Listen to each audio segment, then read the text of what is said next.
Ganzi murora kudai ndakatofa.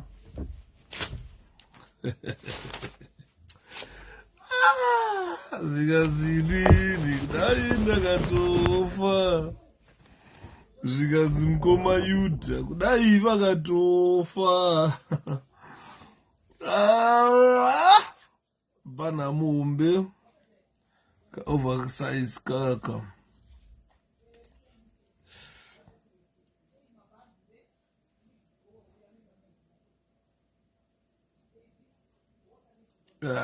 Guys, welcome back to a walk through 𝗧𝗵𝗵𝗶 2018 manifesto before 2023 elections. Yesterday, I spoke a lot about 𝗧𝗵𝗵𝗶 manifesto. You understand by now. Was waiting. Thanks, Mkomaman. I was coming. Sorry, I had driven somewhere, so I just came back. So and a bit late, but we can manage to try and finish the 𝗧𝗵𝗵𝗶 manifesto that we started yesterday. We are making a presentation. Why? Because I want Zimbabweans to open their eyes. I want Zimbabweans to open their mind. Some people are saying I should use Shona so that I can accommodate rural folks. And some were advocating for me to speak in Tebele so that I can accommodate the people in Matebele land. But to be honest with you guys, I find English is at the center of our communication. So if I speak in English, those in Matebele land might understand me. And those in the rural areas, because remember, these rural areas we have today are very different from the rural areas we had soon after independence. Our fathers were not educated, but my generation is the generation that opened with the free education in 1980, 1981. Coming up to around 1989 when free education ceased. So I understand that when I'm talking, most rural folks now are of my generation, 50 plus. These are now Madzisekuru, Mbuya, Maruzeva. I was laughing at my former classmates when I was talking in a group where we gathered together and we are talking about our past experiences when we were in primary school.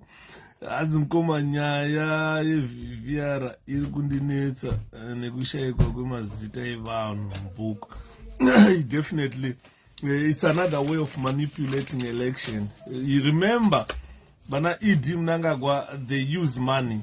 They go pay these election riggers in foreign countries, doing the Nekuv thing and so forth, who advise them to say, if you create confusion, remove people from, they look at the strongholds where 𝗪𝗔𝗔 gained a lot of support, or the opposition has got a lot of support, so they scatter the opposition supporters and they remove some to just cause confusion, because they know they have got the 2018 statistics and the election results. They are looking at those election results. This is why you see some constituencies like Harare North was removed completely. There is no longer Harare North where Makam was a member of parliament, and they merged Harare North with Headfields, I think, and Harare East. So part of Harare North is now Harare East, and they created confusion. So there is a fight in Harare East. So I was telling these guys that, look, there is no point of fighting. BT has held that position, Harare East MP, since 2000. It was only Tendai BT who was member of parliament for Harare East until now. So there is no reason why, if I was Tendai BT, I would move into Senate and allow Makam to stand as member of parliament for Harare East. Then I'll move into Senate. Obvious, he will be a senator. It's an obvious case that BT will be a senator. You understand? So it's not a matter of fighting who should represent Harare East. He should now give someone a chance, then move into senator. This is what I suggested to a lot of people, that there is no point of Makam and BT fighting for Harare East, because we know BT was the member of parliament for Harare East, but it's now merged with other constituency like Harare North. So it was wise for Honorable BT to move into Senate and allow Makam to become member of parliament for Harare East. It's very simple. It doesn't need a rocket scientist to solve this.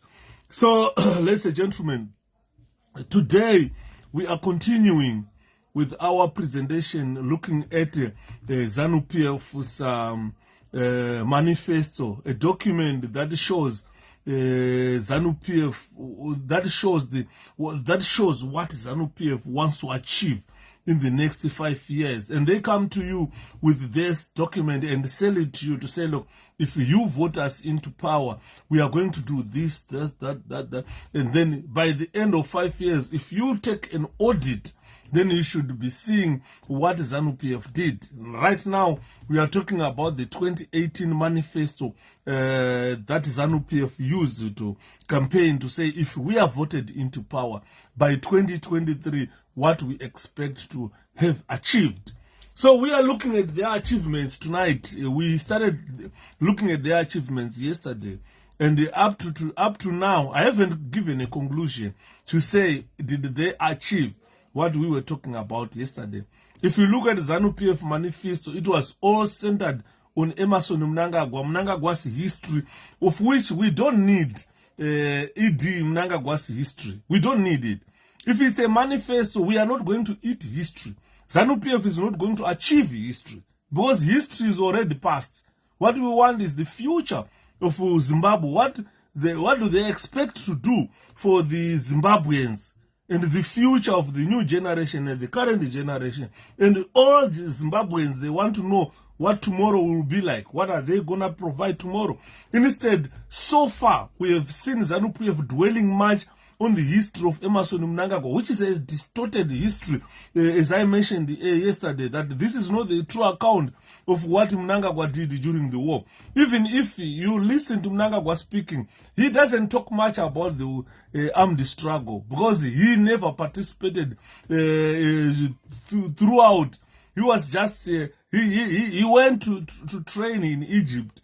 He went to train in probably, I don't know where he went to train, Egypt or China, where he became a saboteur, came back to Zimbabwe, tried to bomb a train, was arrested in 1965, incarcerated for about 5 or 6 years, released and deported to Zambia in 1973. You never heard about him since then, until the end of 1977, when he went back to join the Mugabe's in 𝗪𝗪𝗶𝗵.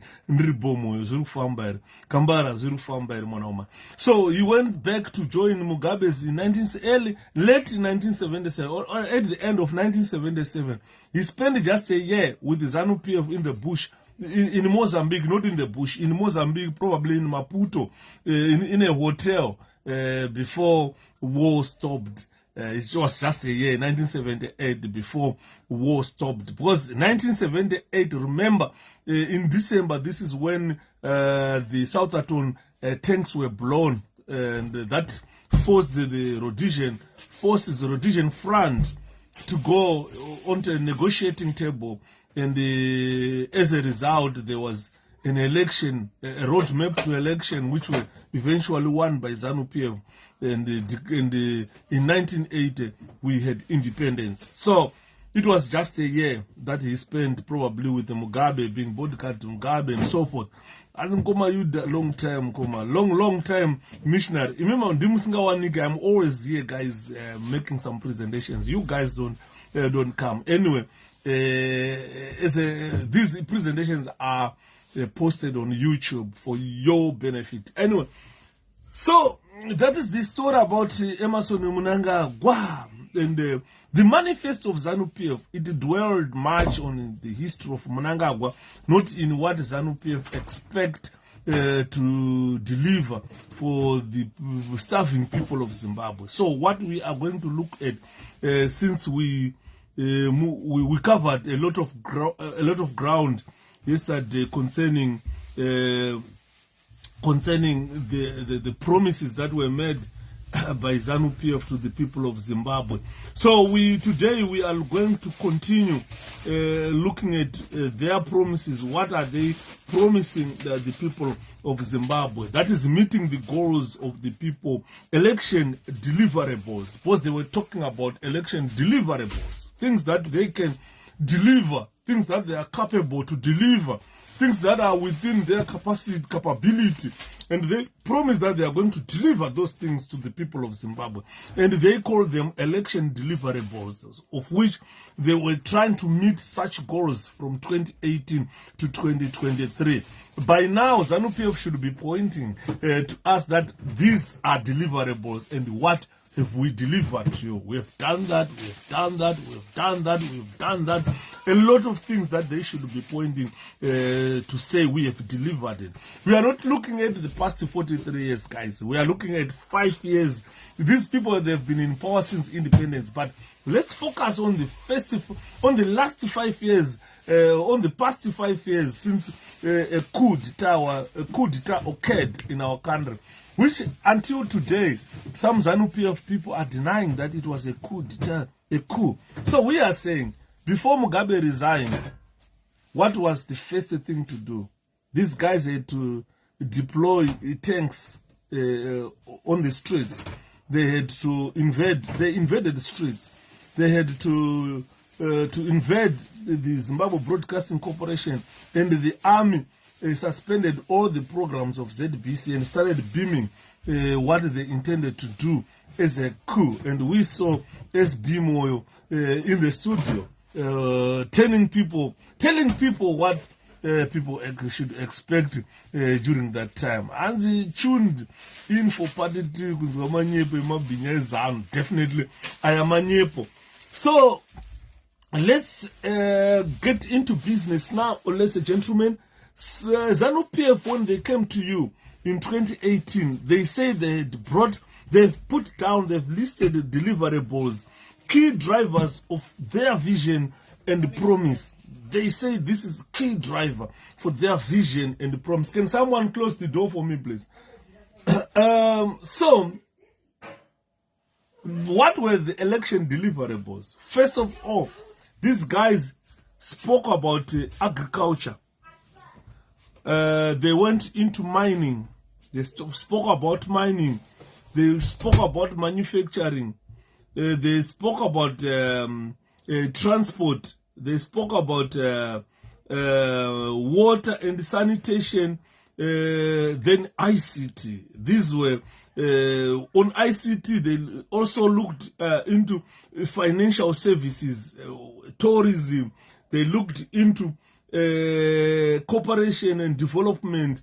This is what they usually spoke about, which they said these were deliverables, things that they can deliver in their quest for re-election for 5 years. And they said these were key drivers of their vision and the promise. So first of all, let's look at agriculture. Let's look at agriculture. What they said about agriculture in 2018 is that they want to transform. They want a transformation of agriculture sector through certain things that they were talking about. First of all, they wanted to consolidate land ownership and security.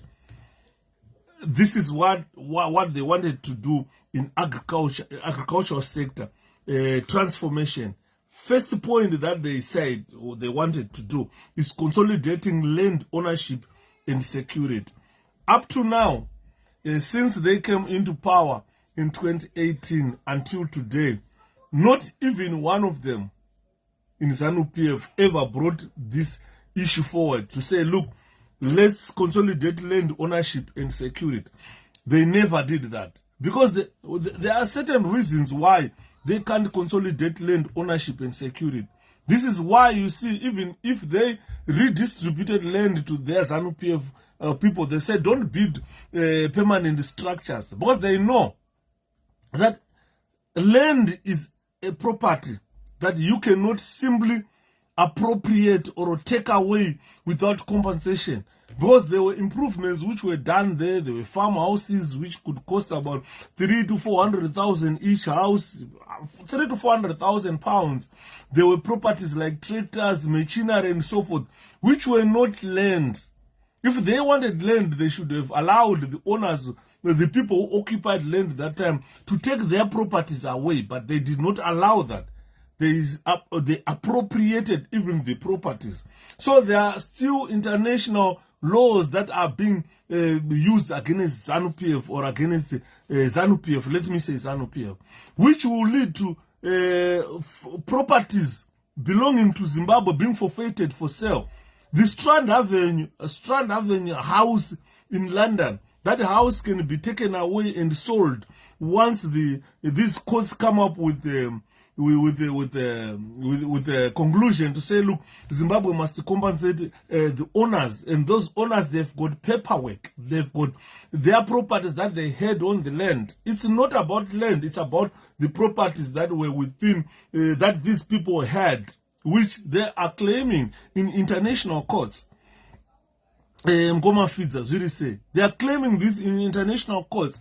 So this is probably delaying the consolidation of land ownership and security in Zimbabwe, because once those courts say, look, these people must be compensated, that means if you are the land owner there, it shows you took all the properties. You've got the house for you, which you can't get it for free, you need to pay it.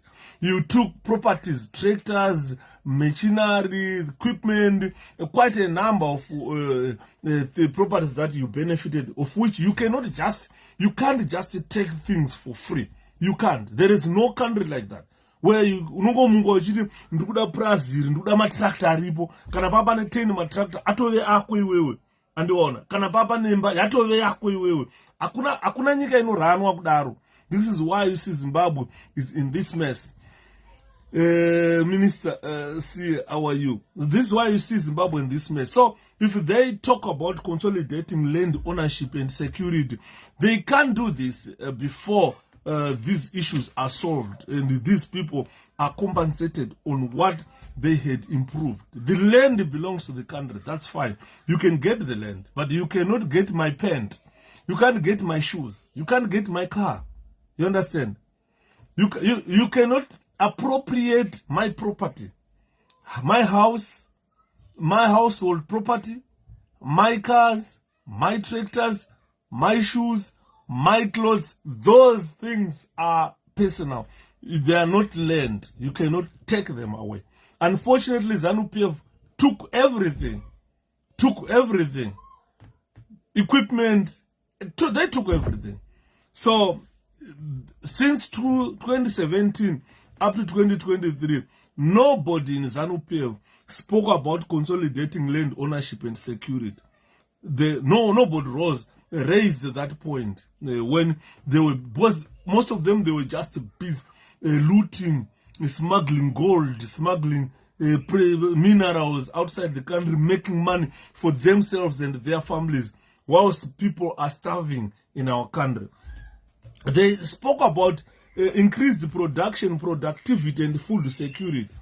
You know, ZANU-PF is a political party that loves show off. They like to show off. And show off kawanago. Look, and don't forget this bill pass when you get a chance. Definitely, it's after this we are going to talk about this bill which has been passed, which is probably what do you call the plagiarized bill from the Logan in America. We will talk about that, but at the moment, let's look, because we have got a crucial election coming, ladies and gentlemen.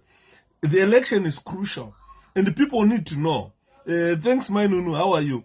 People need to know, Mkoma John, what to do, because Zimbabwe, watch Havana, access to this information. Saka, we must give them access. We must analyze it to the extent that it helps them make decisions. Decision making is something that is very crucial whenever you are doing anything, because if we make wrong decisions, we are stuck with the ZANU-PF for the next 5 years. So we don't want the Zimbabweans to get stuck. Honestly, we are far much better wherever you are. Even if you are in South Africa, you are far much better there. Unowana karando otenga chingwa. Munari kuZimbabwe hakuna kwanoenda ganyo rekuti anowana kamari unotenga chingwa hakuna. Urikunzo kuti anokusakurira munhu anenge ashanda paprazi pemunhu weZANU-PF paanohora $5 a week, $20 a month. Imagine someone earning $20 a month. Munane muri ane vana vanoenda kuchikoro who is hoping to build a house for himself and his family, but anenge achihora $20 a month, which is totally nothing. Ndikakupa $20 right now, hauna chaunotenga nacho. Saka we need to open mind of those people who are earning $20 a month. You have got power within you. Your vote is equivalent to Philip Chiangwa's vote, despite Chiangwa having billions in his account. Your vote is equivalent to Mnangagwa, besides Mnangagwa being head of state, head of commander-in-chief of the army, having billions in his account. But the vote yake and vote yako are equal. So go and make a decision, a very crucial decision, that in 5 years' time, you must see development. You must see improvement in your life. From 2018 up to now, if there is no improvement in your life, this is time to make a very crucial decision of voting ZANU-PF out of power. I don't want to lie. I don't want to hide. You must vote ZANU-PF out of power. Reflect. This is why you see we use wana Raufu, wana for reflective writing. Because that reflective writing skill, it's a skill that you should utilize. You should utilize. Wana Gibbs 1988 reflective model must be utilized. It's not just in writing, but you must sit down and look at description. What have you done? What has happened in your life since 2017 up to now? Describe it. Describe it. Then from there, reflect on it. Did you benefit anything from Zimbabwe or from Zimbabwe government from 2017 up to now? Reflect on your life and personally reflect, see, and analyze your life. Analyze your life. Would you want to evaluate it? Evaluate what have you achieved? What were your intention of voting ZANU-PF in 2017? And on. Your feelings now are very important, because some people are so infuriated, some people are so depressed, some people are so you're not happy. So look at your feelings after you describe what you intended to achieve in 2018, in 2017, before you go into an election, and what were you feeling during that time? What were you feeling? Some people were happy to say, look, if I vote ZANU-PF by the end of their first term, or maybe they are going to create jobs, maybe they are going to do this, and then by that time I'll be working, earning so much, and I can be able to build my house, I can be able to buy this and that. You understand? So what were you feeling that time? Evaluate those feelings now. What is happening in your life? What good did ZANU-PF do? And then anything good out of it. What did you benefit? You understand? Who benefited and why? Reflect on that. Reflect on that. Reflect. Analyze your situation. Sit down now and look back at your description. Look back at your feeling. Now, analyze it now. Analyze it now. Chakaitika muupenyu wako. Chekuti ungamira pane vanhu ukaparidzira kuti ichi ndakachiita within 5 years dzeZANU-PF. I'm talking at the population at large, that this is what you should do. Then give a conclusion, guys. Put an action plan. Your action plan now is, am I going to vote ZANU-PF again, given an opportunity? If it means 2017 or 2018 will be rewinded back, with what you have seen ZANU-PF doing for the past 5 years, would you vote for ZANU-PF? So this is why I am saying, unfortunately, you cannot rewind that time. You were 25 years old. Now you are 30 years old. If you reflect, you will see that you don't need to waste 5 more years with ZANU-PF. After reflection, your action plan will tell you, this time I should not vote ZANU-PF because I can't afford having 5 wasted years, 5 more wasted years under Emmerson Mnangagwa's government. You have done a reflection. You have done your action plan. If you look at what they did in agriculture, this is what I'm saying. They promised that they are going to increase production. Is production increased right now? Varimi, vakarima fodya, vakarima chibage, vakarima cotton, vakaendesa kunana CMB, GMB, tobacco, hakuna chakabuda. Na nasi vamwe vasati vapuwa mari dzavo. And another farming season, these people have totally nothing. You understand? So if you say increase the production, did we increase production? These people, they come to you and they say, "Ngati type of farming you want to kuti inenge chitemene ku Zambia yayo. Yekuti unongoenda munda usina kurimwa, ungounganidza uswa wotsvaka kuchera makomba wodyara." Ivo vachiuya nematractor vanotora kunze kwenyika vachiti matractor enyika. Vogowana vachinotilla their land vachi-irrigata. Iwewe you don't have irrigation equipment. So how are you going to increase the production? Badza, I don't know what type of vanoiziva type of agriculture yakaintroduced na Mnangagwa yayo. Kwete command. No, not command. Vantu unongosvika ungounga marara aya wounganidza utanga kuchera makomba. Kudzokera nguva yeStone Age, Zimbabwe, we have been pushed back to Stone Age. Hanzi pfumvudza. Thanks Mkoma Philip. Hanzi pfumvudza. Yoto unongosvika ungounga uswa uyawe wapedza utanga kuchera makomba wodyara. That is Stone Age yaya. It's Stone Age type of production. Ukauya kana kunoona na UK muno muchafamba, ndakambofamba ndichikuratidza mafarms. This time kana vakurima, chafamba ndokuratidza futi mafarms. Muone kuti hazvisisiko, ndizve Stone Age. Ita mu 21st century, kune maripa, kune matractor anorima, ichiti uku rinenge richibvisa zvinhu, uku richirima, uku richinodyara. Kufamba netractor ka1, munda watopera. That will increase production. Farming inoda equipment. Saka when we look at that ZANU-PF promised to increase production, but at the back they are coming to you and say, do pfumvudza. Shandisa kabadza uchichera tukomba uchidyara musina kurimwa. Weta inonzi pfumvudza. That is Stone Age type of agriculture, which cannot increase any production. You can't increase any production with that. That's a backward strategy. And those zinoratidza kuti ZANU-PF yafail. So if you look from 2017 kusvika 29 to 2023, kana wakaita pfumvudza for the last 5 years, did you increase production? Which is a no.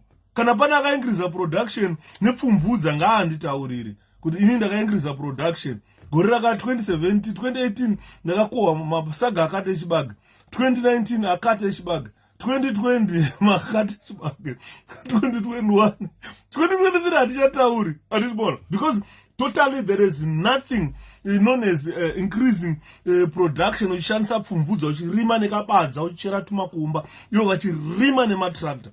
Kune matractor yekuti ikapinda 1 inenge ichipusha zvimatombo nechi uku inenge ichirima, uko ichilevhura, uko kumashure kunenge kune planta ichidyara ichitodya ichitokanda nefertilizer. Inongofamba ka1 tractor yatopedza, ikafamba ka2 yatopedza, kusakura inongopinda ka1 yatopedza. Dziriko tractor idzodzo ndodzavari kugowana vachidoneterwa vachitenga kune dzimwe nyika vachipanana kuZANU-PF, but vada kuincrease production. So if you look at 2017 period, that period from 2017 to 2023, there is no increased production in our country. We are still starving. Last year, end of last year, we were buying chibage of Zambia. We were buying chibage of Zambia. What do you expect from Dambus? Ngoma McDonald, and more. So if you look 5 years, ZANU-PF has been in power. In terms of agriculture, they were talking about increased production, productivity, and food security. But we were buying food from Zambia. We were buying chibage. South Africa, ichitipa chibage. And more. So where is the food security? My silos, they're empty. Kind of banket am nachirimo. Ukaenda kuLansdowne hakuna chirimo. Ukaenda kuGlendale hakuna chirimo. Those silos are empty. Where's the food security? Takutochengetwa nekupuwa food aid nana America. Vapedza kudaro hanzi ma-Americans should not have a say kutongorunda nyika yeZimbabwe. Ivo vachikupai chibaga chekudya. Why can't you say hatisi kuda chikafu chinobva kwaAmerica, hatisi kuda mishonga inobva kwaAmerica, we are independent, regaiti zviitire zvinhu zvedu. Andimona. Saka there is no increased production at all. Productivity is dead, and there is no food security, which they promised in 2018. If you look at that, they were talking about export orientation, producing for the global markets. Honestly, what do we sell? Considering the state of our farms today, what do we sell? You guys, you don't know this. Kuti 𝗧𝗵𝗶 vanhu vakapuwa minda vakatanga kubvisa maasbestos emabhani eforge vachinovaka kuRuzevha, vachibvisa madoor frame vachinovaka dzimba kuRuzevha, vakatora mapombe irrigation, mapomba aya vachinomelta vachitengesa kuMbare, vachimamelta vachigadzisa mahandles emakofini. Ukatarisa makofini ese akazara kumbudzi uku ane mahandles emapipes aishandiswa for irrigation. Vaikutora vachinotengesa, injini dzakafa, hadzina na maintenance, dzakangogara kana dzichiri kwaameno, dzimwe dzakatotengeswa dzikaendeswa kumusha unodhonza mvura. Saka if you look at that, you cannot produce anything for global markets when you don't have proper equipment to produce those products. Mombe dzavaive nadzo mombe, endai munoona mombe dzemukaka, zvinhu zvedairy zvese zvakakolapsa, mafarms aive nemagetsi asina, kwane load shedding plus magetsi mamwe akakatwa for non-payment. You understand? So those farms used to produce things for global markets. Tine nyika dzakaita sana England dzekuti vakasaka ma-greenhouse kugadzira ma-GMO munomu, madomasi tinomashaya. Taive nemafarms aiita horticulture muZimbabwe, aiti kana vakuexporta aiuya matenga nematenga ematomatoes achipinda mune dzino nyika. Domasi rotengwa rafu, vegetable rotengwa zvisingaite munyika munomu. But up to now, that production or productivity has been destroyed by 𝗧𝗵𝗶. So if they talk of export orientation, producing for the global markets, by now they should be ingadai herald yakazara nenoise vachitaura kuti takaproducer this for global market, takaproducer that for global market. And murugona, but akuna chakaproduce. Kudhara taigadzira wana Virginia tobacco, tainzi chimwe fodya imwe yainaka sereke ameno vanobhema ina handibhema, hanzi kune inonaka fodya inonaka, hanzi kuti vaiti vakatengesa, and I think ndo Virginia yacho here yaiita mari inotyisa. But nhasi problem yatakaita ndeyekuti we thought maybe if uchete kwangwesa fodya yakabuda zvatokwana kuti utyora unotengesa. Ndakazonzwa mudhara Dhlakama akutaura zvikanzi maZimbabwe makamama maningi, kutyora masango muchiti fodla muchinotengesa. Saka it's not about taking tobacco plants, planting them and having fodya monotengesa. No, pane zvinoto saka maiona kune malaboratories, ivhu rinotorwa ronotestwa for alkalinity or acidity yeivhu, moziva kuti ivhu renyu rakamira sei. Is it suitable to do fodya gore rinoiri? Kana fodya isingaiti, so what does this soil need? Torima chii chinoita? Umangona tai potatoes, umangona tai nzungu dzine nodules which leaves nitrogen in the soil. Ndakaita agriculture story kudhara. Saka you find kuti gore negore you have to choose plants dzinoenderana type of soil yamunayo, unless you want to treat the soil for tobacco. So fodya yamunoproducer ipapo unongonzi yakaleka zvakati, saka inenge isiri global, isiri marketable. Andimona inenge iri wastage, because fodya haingogadzirwe kuputa chete. Fodya inogadzirwa zvinhu zvakasiyana-siyana, inosvinwa, unotora muto yacho achigadzira mishonga zvakawanda, vana nicotine vaya vanosvinwa kubva mufodya.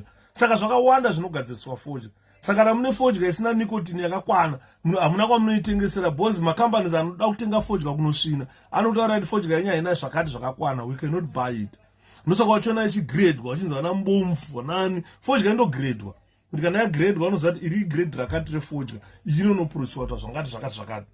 Saka kana yenyu ichigradwa kuti to be useless kuti amanyowa kuti hakuna nyika ingazotenga manyowa akaiva nemanyowa munyika andimona. So you need to know it's not about production chete kuti wari mafodya. There are quite a lot of things that you need to put there kuti fodya inzi yabuda atete Maria makombe zviri sei andimona. Saka they were talking about nothing has been done by 𝗧𝗵𝗿𝗵. They talk about value addition and the benefication of agriculture. They talk about harnessing our environment for climate change. When we talk about climate change, where the 𝗕𝗵𝗿𝗂 meeting, summit that was held in Glasgow, Mnangagwa was part of that summit. Soon after, he never said anything sensible. He was given opportunity to talk about climate change in Zimbabwe. Instead, he was talking about my sanctions, this and that. He was off topic. And this is why you see he ended up addressing Macheas Navano, because he was off topic. So he went to Zimbabwe. The 𝗕𝗵𝗿𝗂 or the global warming summit, what ichakubatsirai kana muda kuimplementa greenish belt. Akasvika kuZimbabwe akati vanopenga maBritish vakavaka nyika yavo necoal vakuti tisachitengera coal nekutengesa. Hakuna kwavanoitengesera coal iyaya nawo, hakusina kwavanoitengesa. Imbonzwai munzwe zvinhu zviri simple. Kudhara vanhu vakakura kudhara, ana dhala wegonyeti ana tete Maria makakura kudhara munoziva zvandinotaura kuti waiti ukaenda kubekari in any bakery muarea yamunogara chingwa chaibikwa nemarasha. Kwaitoona vanhu vaitogara kuboila kwe vachikanda marasha chingwa chichibikwa simbi dzaihitwa nemarasha anditi. But ezvinezvi kwane mamicrowave, akuchingwa chichabikwi nemarasha asina basa. Kune nyika dzisingatotenge marasha dzakubika chingwa nemamicrowave.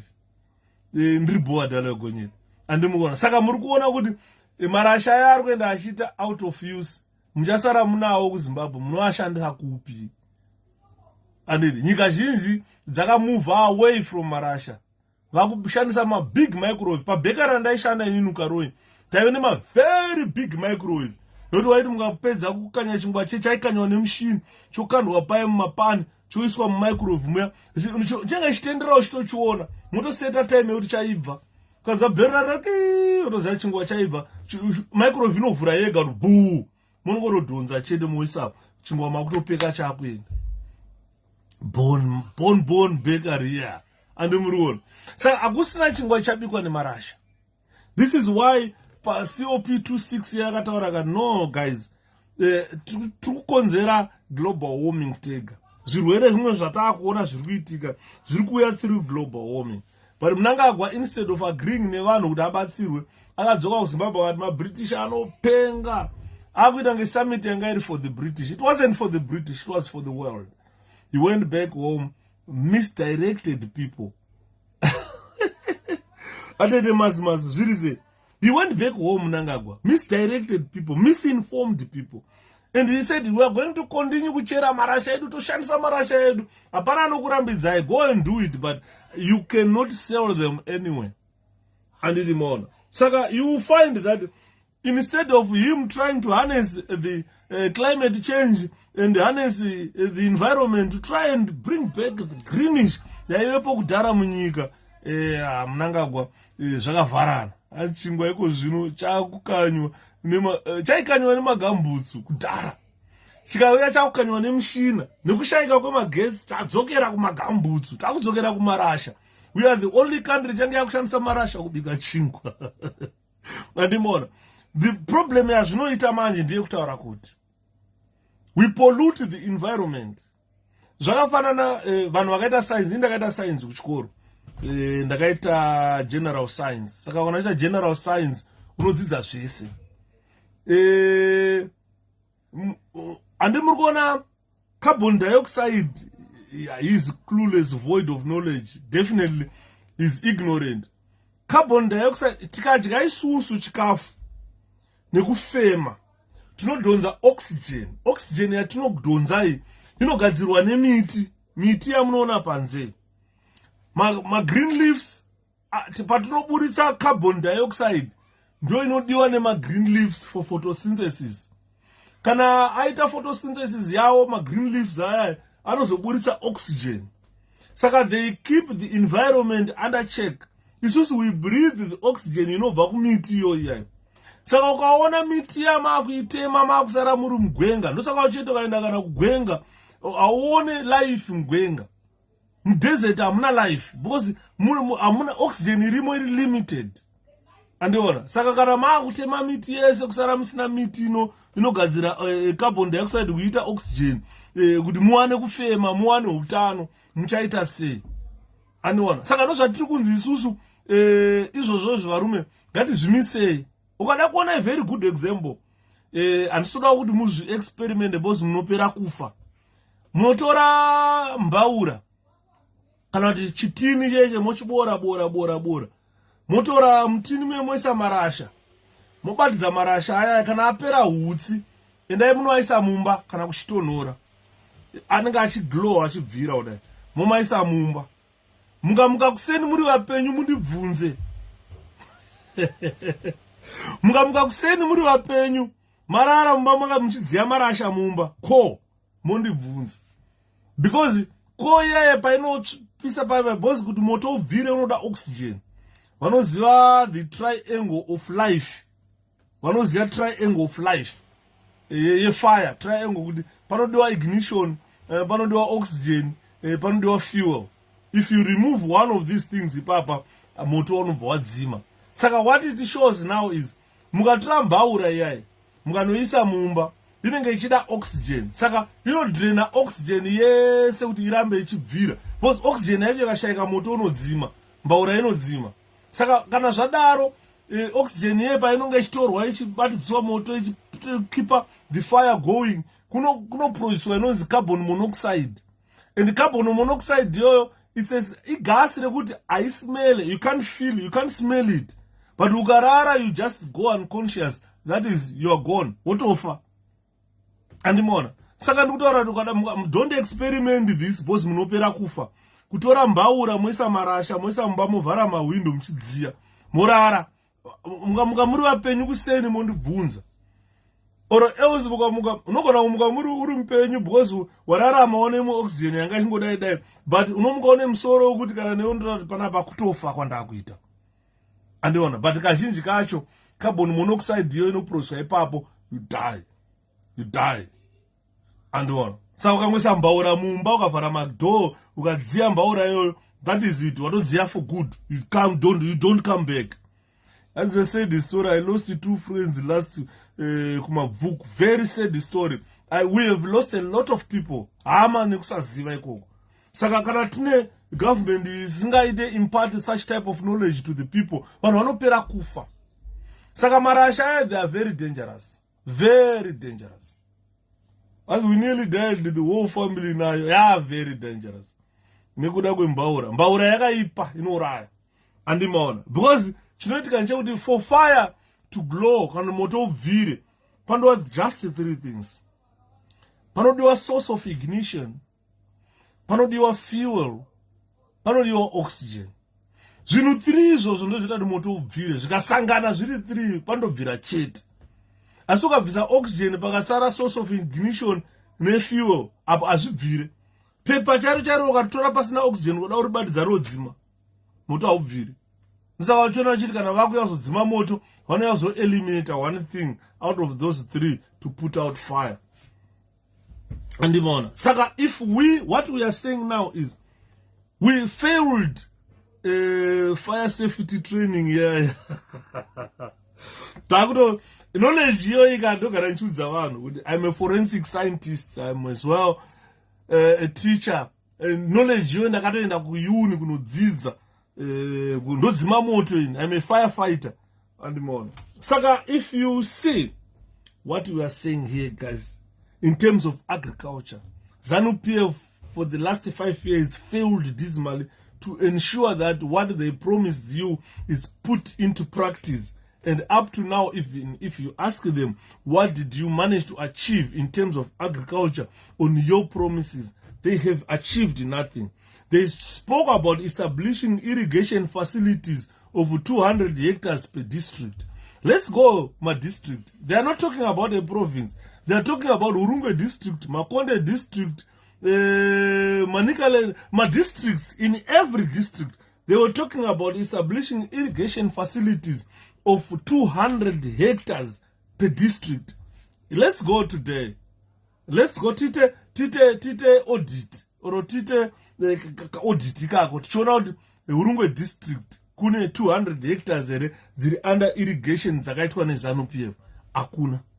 These were just empty promises. These were just lies, as I stated yesterday, that these people are very good at putting words one after another to make a sentence, a sweet sentence, a beautiful sentence. If you read it, of God, yeah,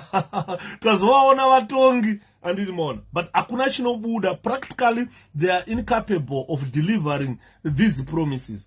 So they spoke about creating jobs in agriculture along the value chain.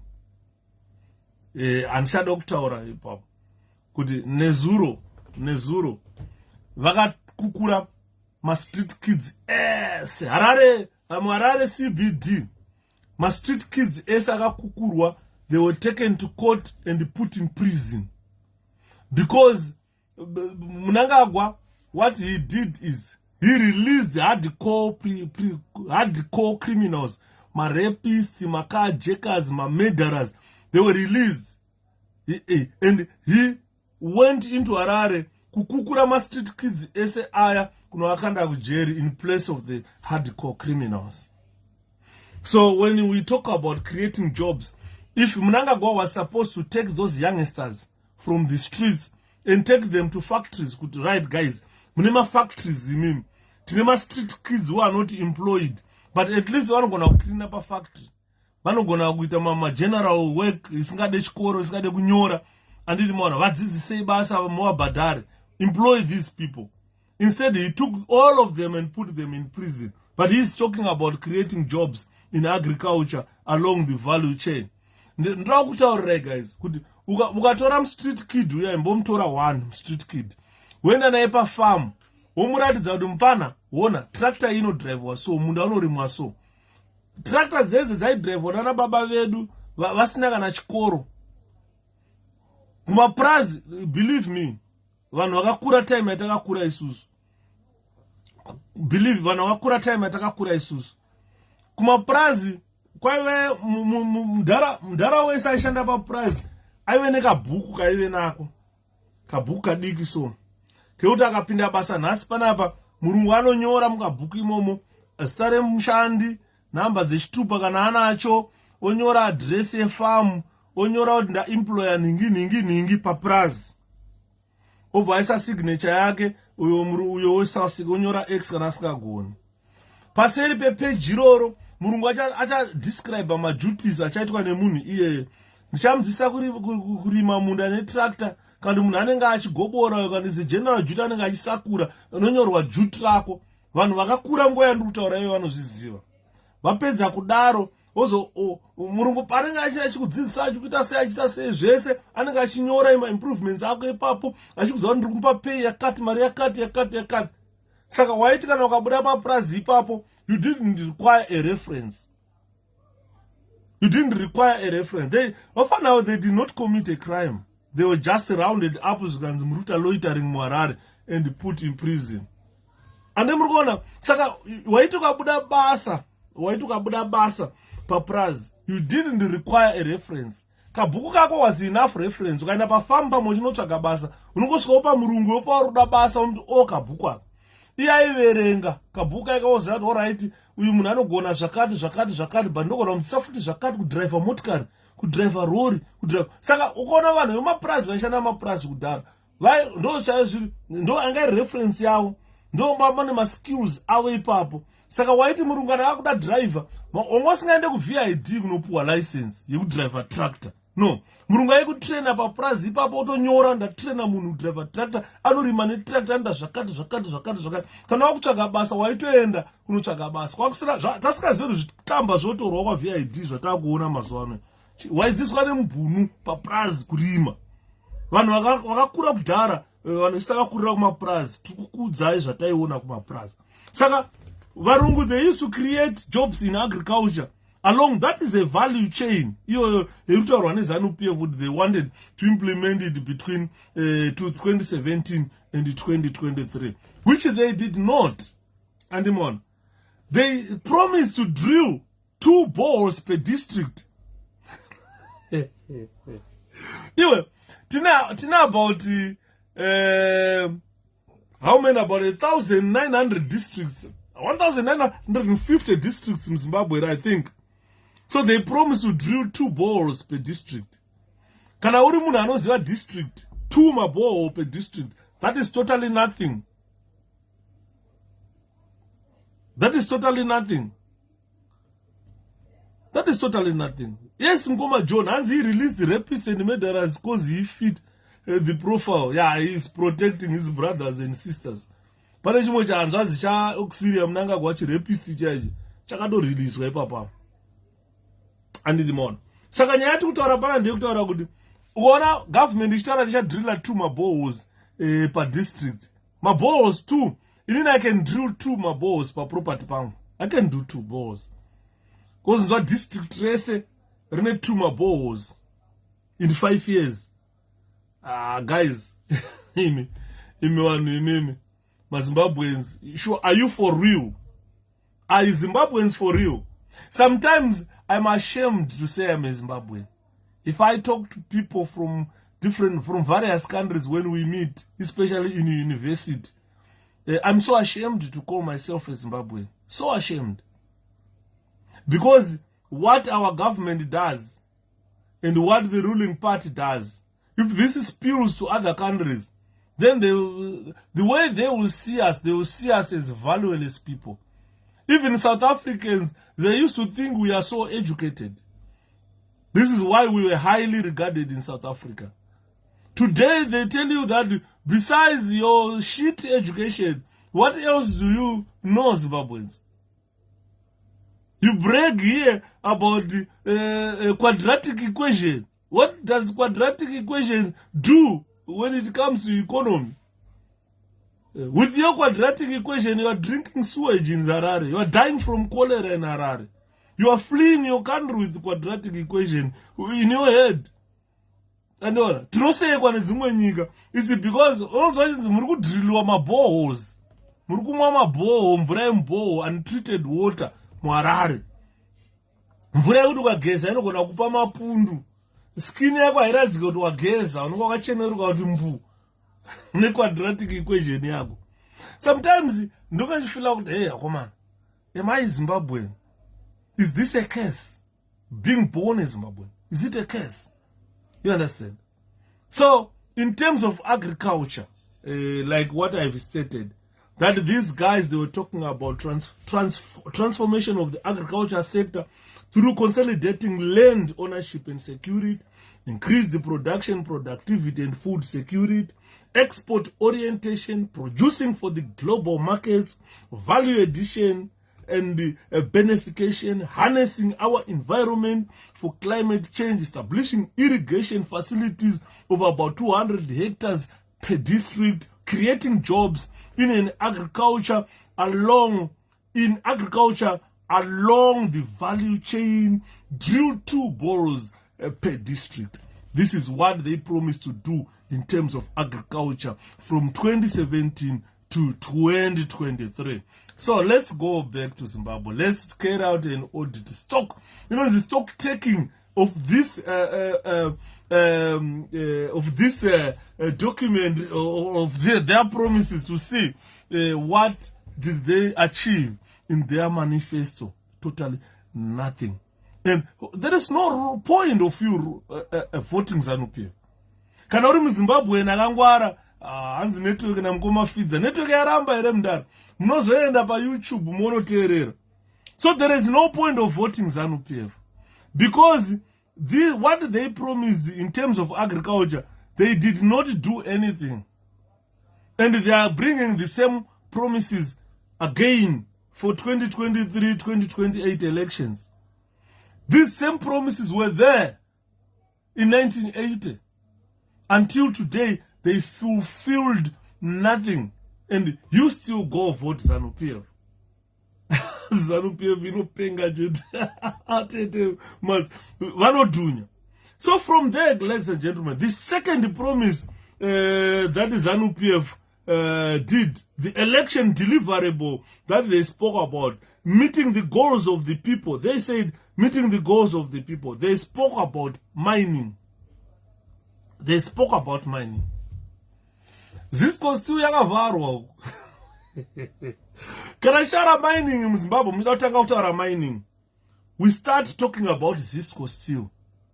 Because there is no mine in the world that can operate without iron and steel. Akuna. Motkari nda simbi. Muromo drew nda simbi. Chese chichada kuchera pasi chinenge chida simbi. Saka chinhu chekutanga kuve chinoda kugadzirwa munyika Zisco steel. Zisco steel katanga kuproducer simbi, muchagadzira simbi dzekunocheresa goridhe. Kana musina mapika ekunocheresa goridhe, amuna chamuchachera nacho. So when we talk about mining, we thought ZANU-PF, they are going to revive Zisco steel. And they spoke a lot about Zisco steel. Taona investor kubva kunyika yakati Zisco steel yakuvhurwa.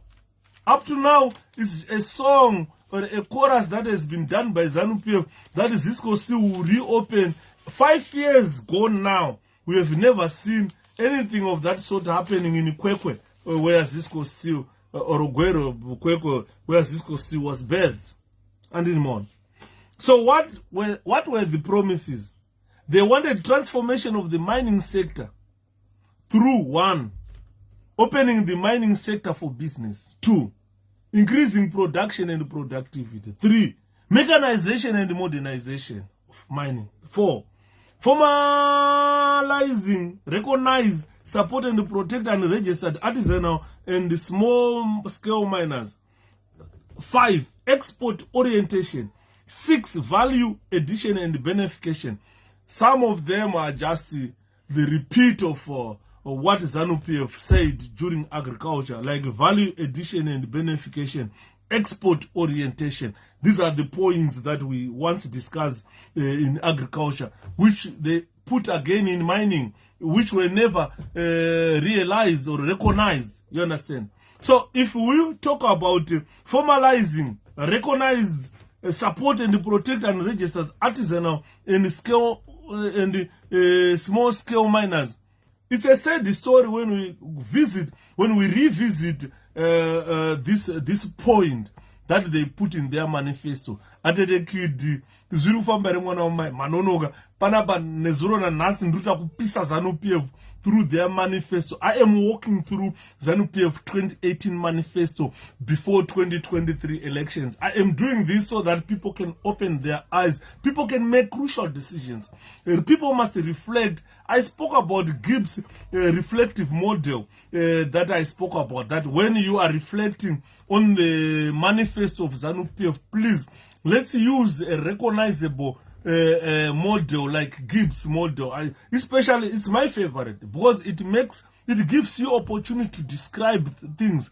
It gives you opportunity to see feelings. What were you feeling during that time when this was done? Then it gives you time to evaluate what you have achieved and analyze your feelings, analyze your evaluation, and come up with a conclusion to say, did you manage to achieve anything or not? Then you put an action plan in future to say, look, in future, if this happens again, what am I going to do in future? I love that reflective model by Gibbs 1988. It's something that has become part of me in everything that I do. So let's utilize Gibbs' reflective model in reflecting on this ZANU-PF manifesto.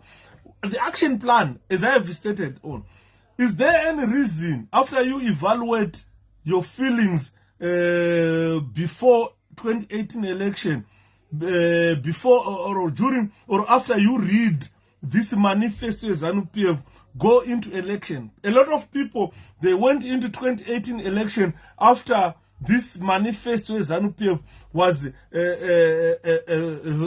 given to them, kandi vaverenga yaparidzwa kwavari, yaitwa vhangeri rarohwa remanifesto eZANU. Vanhu vakafunga kuti right, mapromises ari apa anoenderana nesu, chirega ndiende kumapromises akaitwa neZANU aya, novhotera ZANU. After 5 years tinge tasvika pakati. So it's now time. 5 years is 2023. Time 2023, just a month away from another general election. This is when, by now, everybody should have an action plan. Even if you are in ZANU-PF, have your action plan. Are you going to vote ZANU-PF again, considering all this, what we have stated today? What reflect my feelings ako ZANU isati waenda ku election uchiverenga manifesto munhu akaona ZANU-PF iri savior akandiri kunoivhotera anditika right. Waivhotera iwewe chii chakazoitika? Reflect on that. My feelings ako ayachitarisa after 5 years chireflecta back. What did you benefit? How did you benefit? Why this happened? What happened?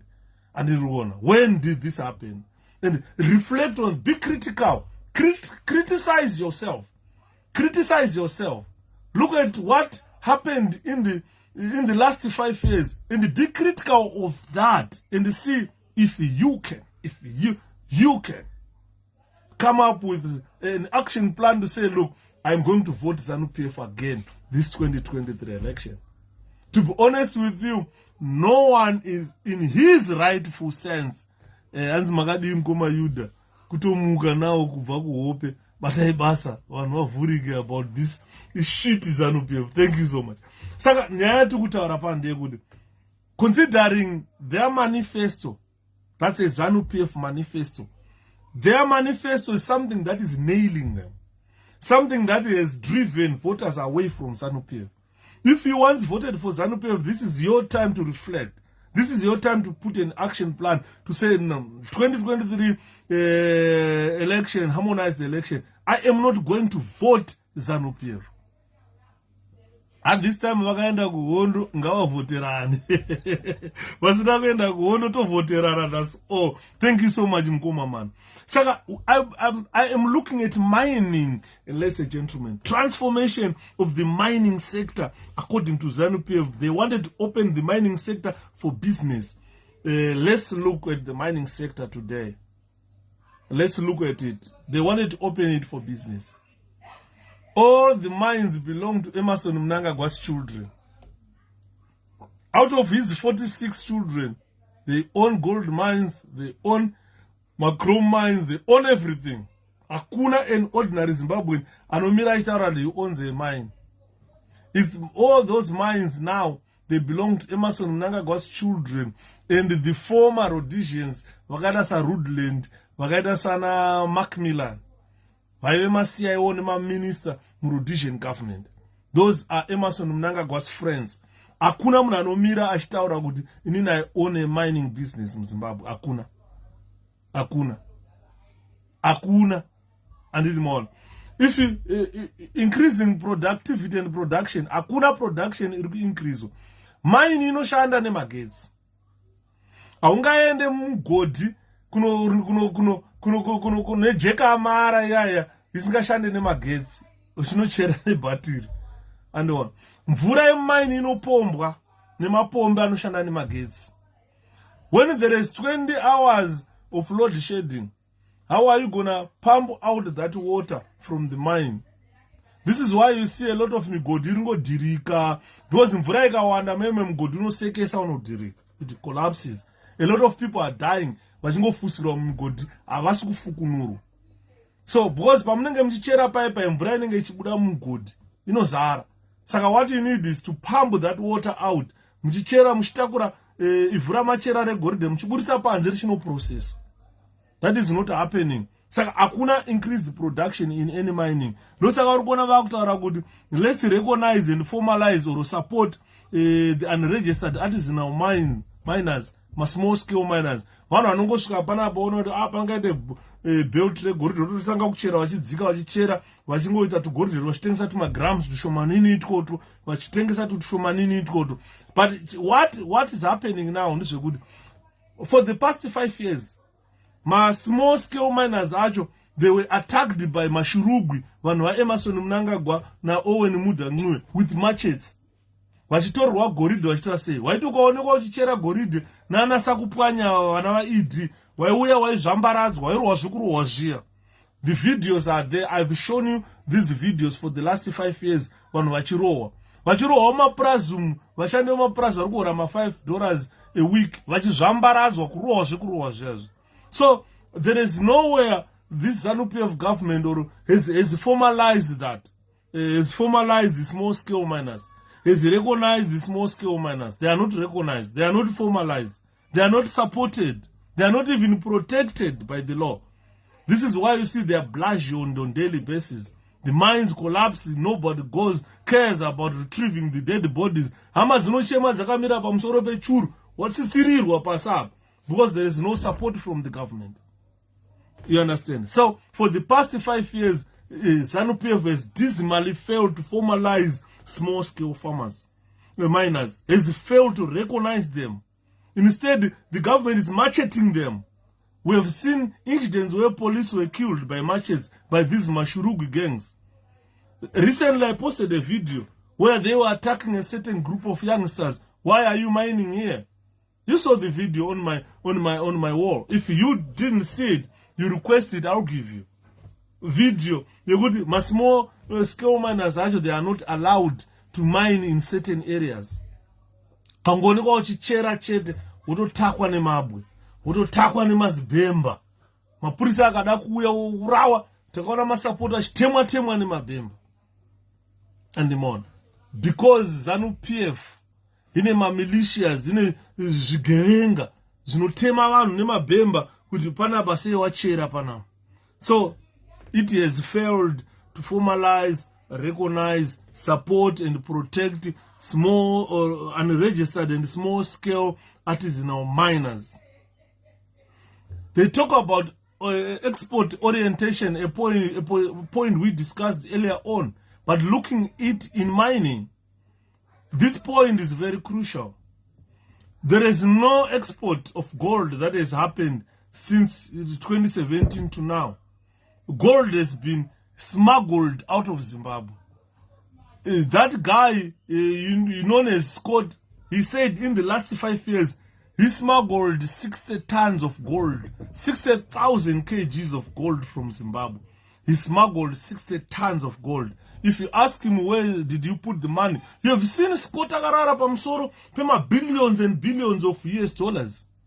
That is his money. It doesn't go to the state. It doesn't find its way to the treasury to pay civil servants. This is why we say, if you are a soldier, you are very stupid to support ZANU-PF.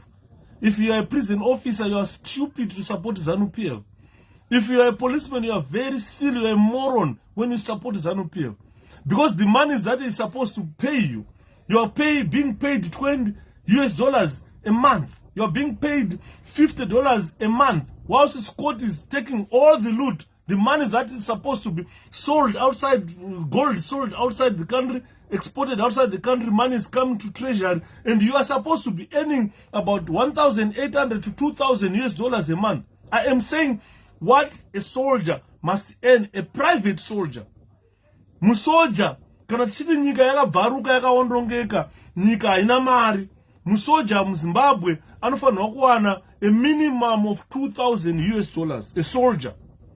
Each soldier, the most junior soldier in the service, the most junior prison officer in the service, the most junior police officer in the service must earn $2,000 US. So if you compare what you are earning now, you are earning $20 a month instead of $2,000. Urubirwa mari ne state about $1,980 US yausiri kupiwa every month ne state. Azvireva kuti Zimbabwe haina mari. They have got the money. This is why you see Scott akagara kumba kwake akarara pamusoro pema US dollars akabata mabhandle akabata vana sewiki ne vakatakura mazibhandle ema US dollars egoridhe renyu. That money should be in treasury and should be paying you for your welfare and for your well-being. But because we lack knowledge, we are like morons. We are too ignorant. This is where when you see a soldier smiling to the bank to withdraw $20 a month. A soldier, I'm talking about a soldier. Munagata 6 months, achiporisha njombo. Aina nekuwacha, achipinda mpare disco, achimacha, achinota ma-formations msango, ma-battle ngrini msango. Achiimba, tiri hora hiro, vanogara mdiriwo, tiri hora rembanje, vanogara mdiriwo, vakomana, vanogara mdiriwo, tiri hora rembanje, vanogara mdiriwo, usatambe navo, vanogara mdiriwo, tiri hora rembanje, vanogara mdiriwo, tiri hora vakomana. Of course, we started as a double mark time. Oh, hey, oh, hey, oh, hey, oh.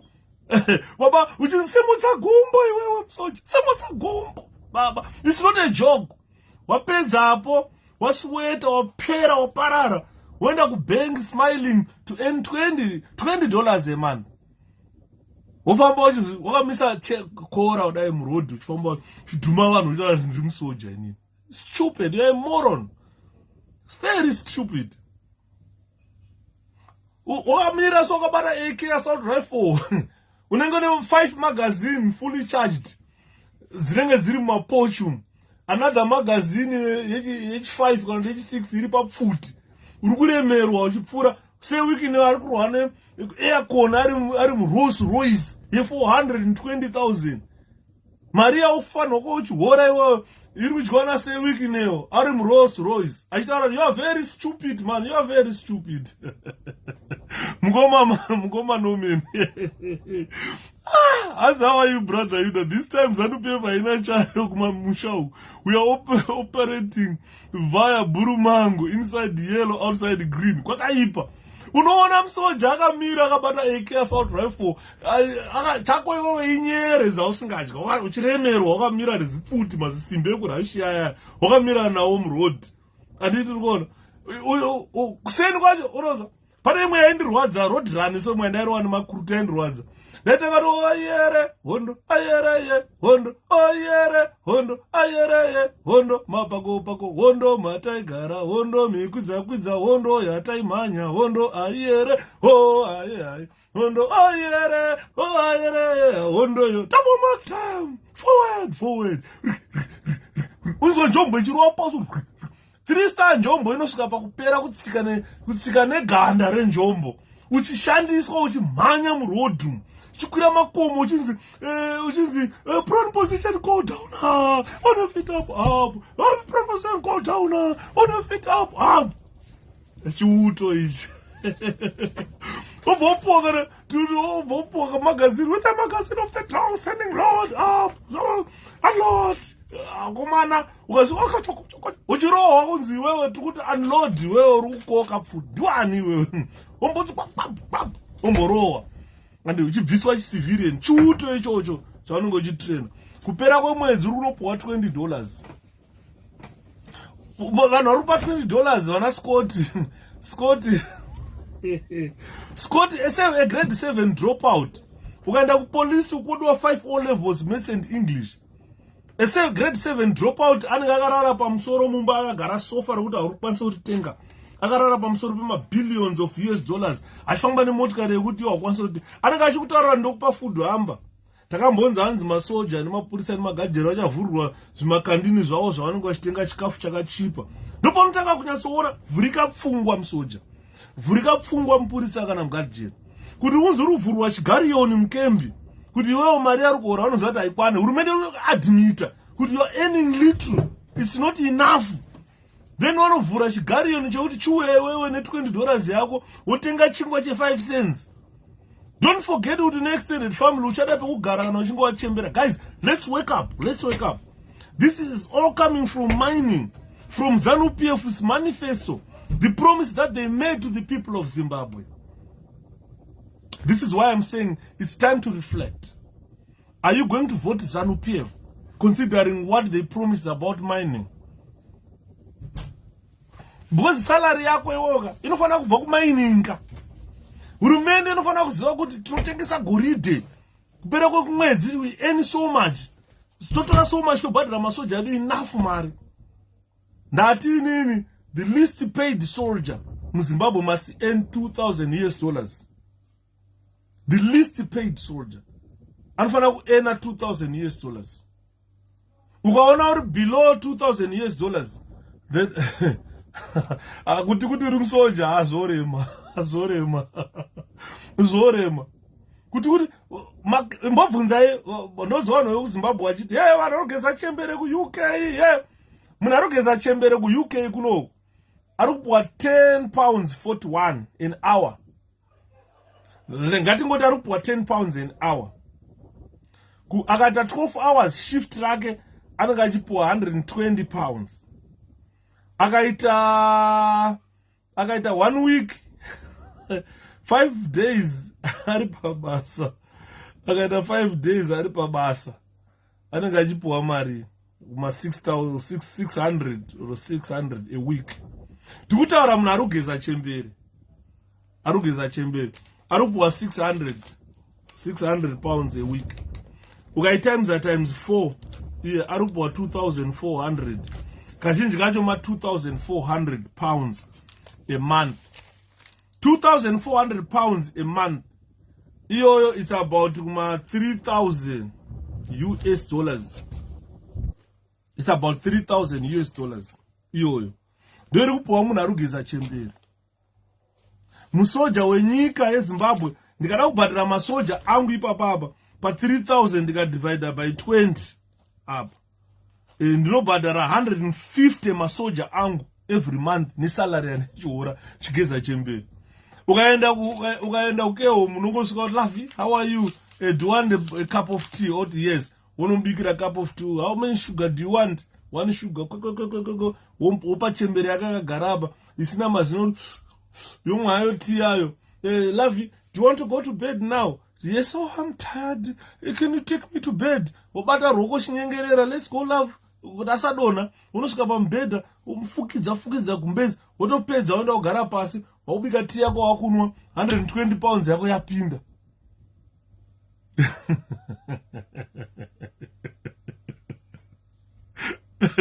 Ndabvunza mukoma wangu Alexander ndikati kambani yenyu chai yamunoti nini ndine kambani inogadzira simbi. You can hardly earn pa kambani penyu 3,000 3,000 pamwedzi. Vashandi munovapa chii?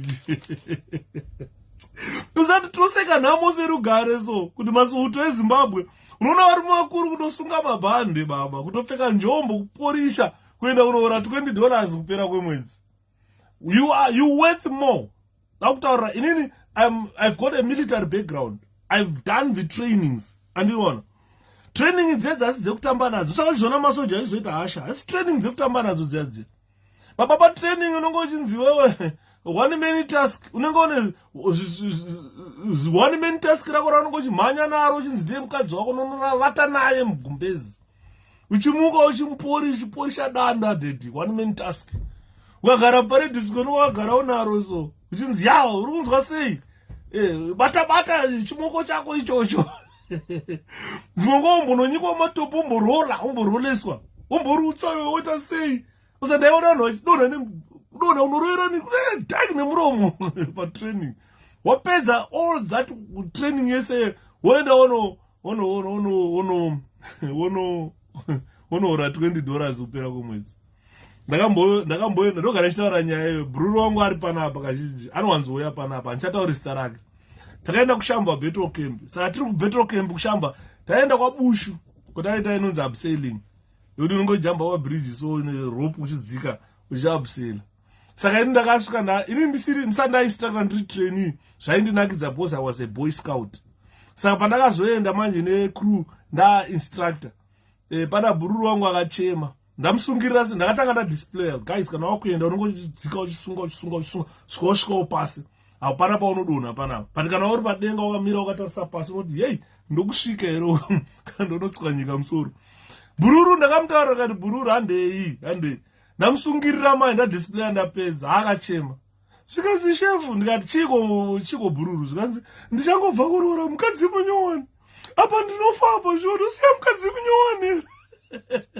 Ndikati hapana paunofa I'm not going to kill you handibvumirwe nemutemo kuti ufe panapa. Treni yangu ifayo. I will try to make sure kuti haufi. Pasi pane munhu anomutsikidira mabhureki akaona kuti uri kudonha ngedombo. Akachema zvika kuchemera stonyeni kuti chwa mukadzi ndine mukadzi munyowani inini maiwo kana nashafu kana aiwa enda.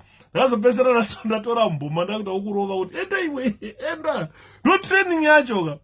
Adito. Kana wapa real situation mabhanditi apaza jerimo makuenda baba kunoabsela uchibva madenga uchipinda uchistoma maselza unonopinda sei kana uchisvika apa handeitona ano ndiriora vakomana ndiriora rebhaje vanogara ndiriwo vakomana unotapirirwa kani mani but training dzese idzodzo zveshuwa wapedza kutraina unoora $20 a month musoja.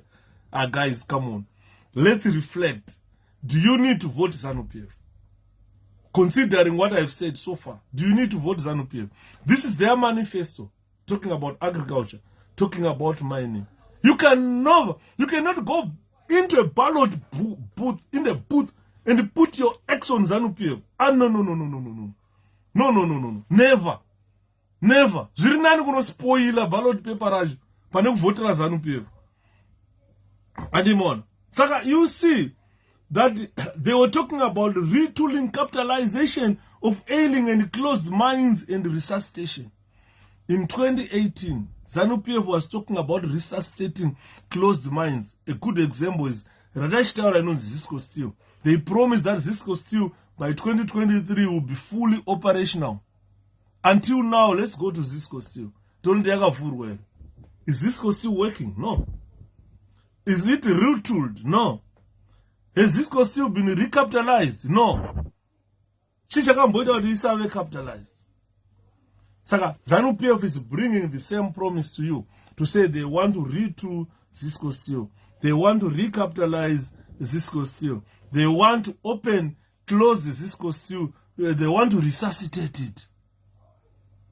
That will never happen under ZANU-PF. You are cut out of military champion. Definitely I am.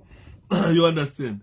So after that, the ZANU-PF manifesto spoke a lot about manufacturing, which is key to any country, which is key to any economic country. Do you know that kune nyika zino survive nekungogadzira zvinhu?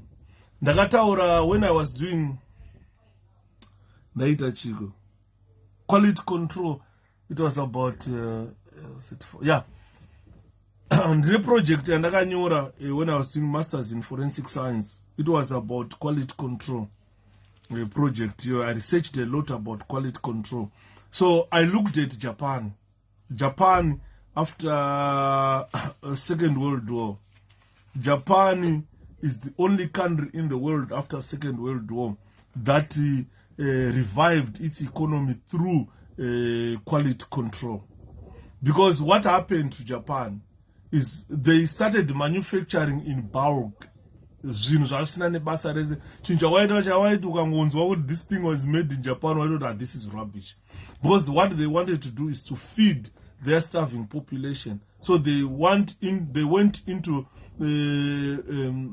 manufacturing of electronic goods. I manufactured in war, but these things were of cheaper quality. Saka Zakashaya market, especially mnana Europe. Because Europe would unze chino muno mutengese chinofana kwa chiri CE, certified European product. Chinofana kwa chiri CE kuradza kuti chino ichi is marketable, which can be used in Europe. Really standardized, standards. So what happened, they engaged an American known as Juran, who opened a college or a university in Japan about quality control. So he started looking at why Japan was failing its economy. This is why I say some countries, they pay people to think. Pandiri Panaba, Zimbabwe government, they don't the employer to think. Because I do think.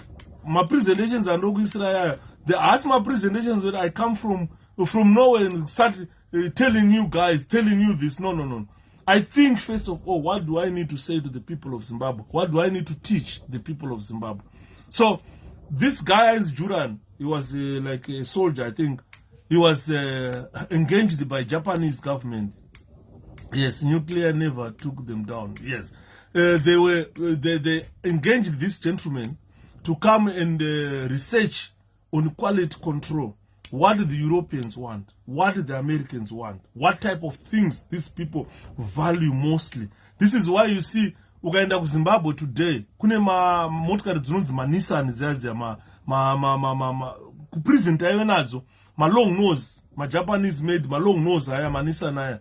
Those are quality cars. Dzimwe dzacho dzakatengwa 1971 before I was born. Nissan still Zimbabwe prison services and correctional services, they still use them. They have got them. Marori saka Japan yakatanga kutsvaga kuziva kuti kuAfrica kuSADC kuAfrica kune nyika dzine makomo. Kana uchida motikari unoda motikari yakaita sei. And vakagadzira motikari dzaidiwa naAfrica. Motikari dzo dzikatengwa neUnited Nations, Japan ikatanga kufidha vanhu vayo. Ukaona Nissan yakagadzirwa kuJapan long nose aya nanhasi unotoitenga uchifuwa kuti utenga motikari nyowani hachifi. Chinenge chichienda baba. Chichimanya zvokumanya zvazve. Chakagadzirwa 1971. Nanhasi chiripo chiri kufamba. Ndatove mudhara. Motikari yakagadzirwa ndichizvarwa. Handiti muri kuona. So you will find kuti Japan yakatanga kuita invest much in quality control. That improved a lot. Ezvinezvi ukaona chinhu chakanzi made in Japan, it's very expensive. Ukauya kunana Europe munomu, ukaona chinhu chakanzi made in Japan, very, very expensive products, which Juran ensured that Japan produce quality goods that when sold, they can be able to uplift their economy and feed their starving population. Nasi uno Japanese, Japanese. And that's what Zimbabwe needs, thinkers. Yes, Zimbabwe needs thinkers. They don't need this ED mediocrity. They don't need this Chiwenga mediocrity. Those people mustn't be near any space of power. You understand? They mustn't be near any space of power, those people. But they don't think, they don't reason. Zimbabwe needs one anofunga. Zimbabwe needs one anofunga. Atidima professors akada sana Jonathan Moyo. He doesn't reason. But ananga is a professor. Unodzidzise chii pa university. If you don't think, if you don't reason. Zimbabwe actually bootlickers, bum lickers, ayidi izvozvo. Inoda vanhu vanofunga. Nokuti kana vachamisa vakakone vataurira chokwadi president izvi hazviendese nyika mberi. Quality control ndo chete inoendesa nyika mberi. Izvozvi kuZimbabwe unoona vanotenga zvinhu zvekuChina. China inyika izvino zviri kugadzira zvinhu zvisina quality. Ukaenda muZimbabwe unotenga suit yekupfeka 2 days yekuChina yobva yatoparara. Boots unotenga boots ye 2 days yobva yatoparara. Bozi vanogadzira zvinhu zvinoenderana nepopulation yayo. China is overpopulated. Zimbabwe is overpopulated. We need quality. MaChinese kana achiuya kuZimbabwe kuzotenga granite redu, vanofanira kuuya kuzotenga processed granite. Riri quality, chiwaridza rinodhura. And vachitenga richidhura kudaro. Kuti vanouya vongofukura riri raw votokuisa mumota voenda kunogadzira. Andiona. Nyika yavo irikupfuma more than isusu sara tiri varombo. Saka we have got a lot to implement, ladies and gentlemen. So in terms of manufacturing, ZANU-PF has dismally failed. They looked at attracting international brands.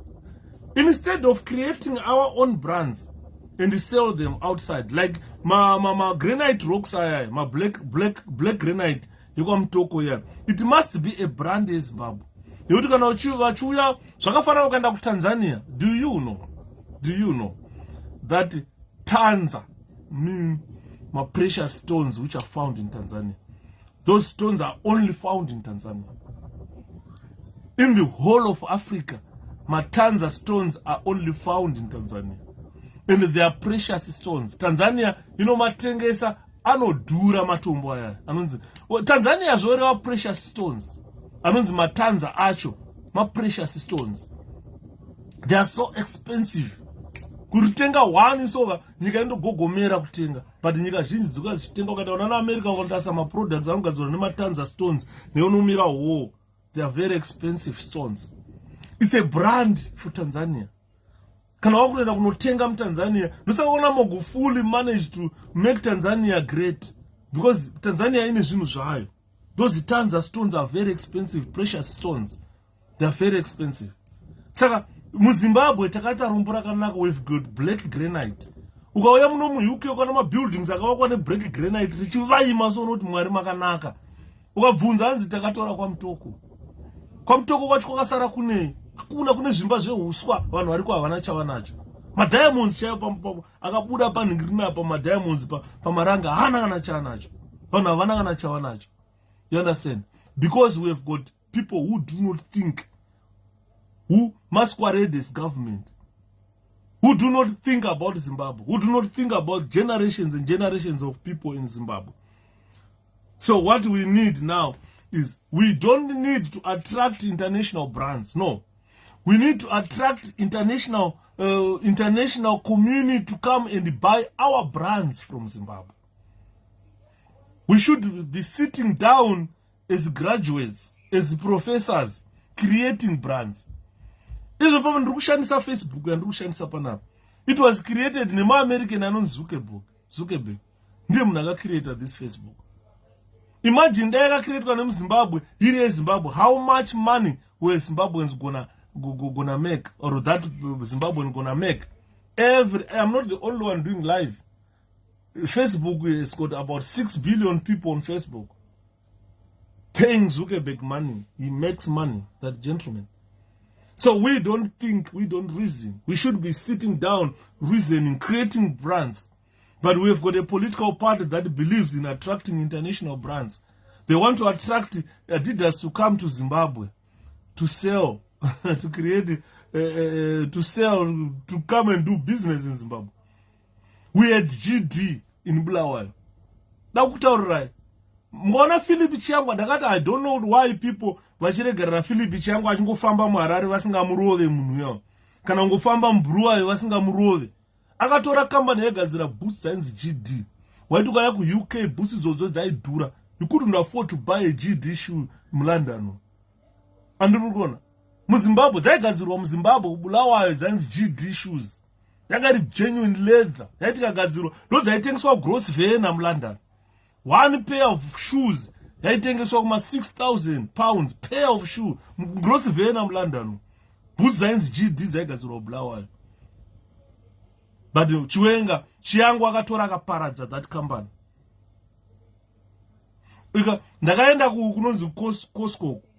Ndikakuradza ring remaDiamonds. One diamond ring is costing $15,000 US. 15,000 pounds. One diamond ring. These diamonds makarats arubva kwamarange. We can't process them. Tinokochera matombo aitotengesa oya kuno ogadzirwa kuti uchitera kutenga ring ine mari yawo wakatengesa matombo aichakwana. Saka we don't need to attract international brands. We need to create brands that becomes international. So if we sell our products from Zimbabwe, zvakafanana neforge yainzi Virginia yayo, yekuti nyika hapana waiti maBritish aiuya nendege, nyika dzaiuya na Russia vaiuya, kwaiuya nyika dzakasiyana siyana chimhara muZimbabwe kuzotenga Virginia tobacco. They've been a brand redu reforge rainzi Virginia tobacco, raiti kana rikarimwa so hapana nyika yanga isingauya kuzotenga, tichita mari. Andimon. But now zvese zvakaparadzwa neZANU-PF. They are promising you to attract international brands. Ndosaka uri kuona wakamboona ndakaseka so ndikati ZANU-PF entertainment ningikini yedu vakanotora chi-DJ chekuAmerica chimufana chacho vakachaya vakachipa $165,000 US kutochipa mari chototakura hacho 2 minutes dzachakaridza muZimbabwe chakatakura $165,000 US. But vakatora japreza vanomurudzisa 12 hours achijamba achimba achijamba achimba obvudza japreza kuti urupuwa mari vanotora ndapadro 1,000 12 hours ari pastage achijamba achimba upuwa 1,000. But vanotora chi-DJ chisina nebasa rese chekuAmerica choti kana chikapinda mubhawa hapana anochicheuka wechipa $165,000. Kuri kuuya vanhu vanotora vachiva vachimba munana Zimbabwe hanzi patati ana 𝗭𝗲𝗂 vaive. Handifunga kuti 𝗭𝗲𝗂𝗵𝗿 ukada kuenda muAfrica, music ya𝗭𝗲𝗂𝗵𝗿 kazhinji iri so popular kuZimbabwe. Mune nyika dzinotonzi 𝗭𝗪 anodiwa. ukaenda unana Kenya vacharidzi 𝗕𝗲𝗵𝗿 Kenya enda Kenya kubva pakakika mukadzi ye paairport kuva bhutsu mukadzi padumba vakabva vabhana nemusic yake vachibva vamudepota right there. I think it's Tanzania or Kenya andoona, but munombozviziva here, do you know that mudhara anonzi Thomas Mapfumo mukanya Dr. Thomas Mapfumo go northwest Africa ukaenda nana Sierra Leone nana Gambia nana Cote d'Ivoire kunoridzwa mapfumo kupfuura muZimbabwe.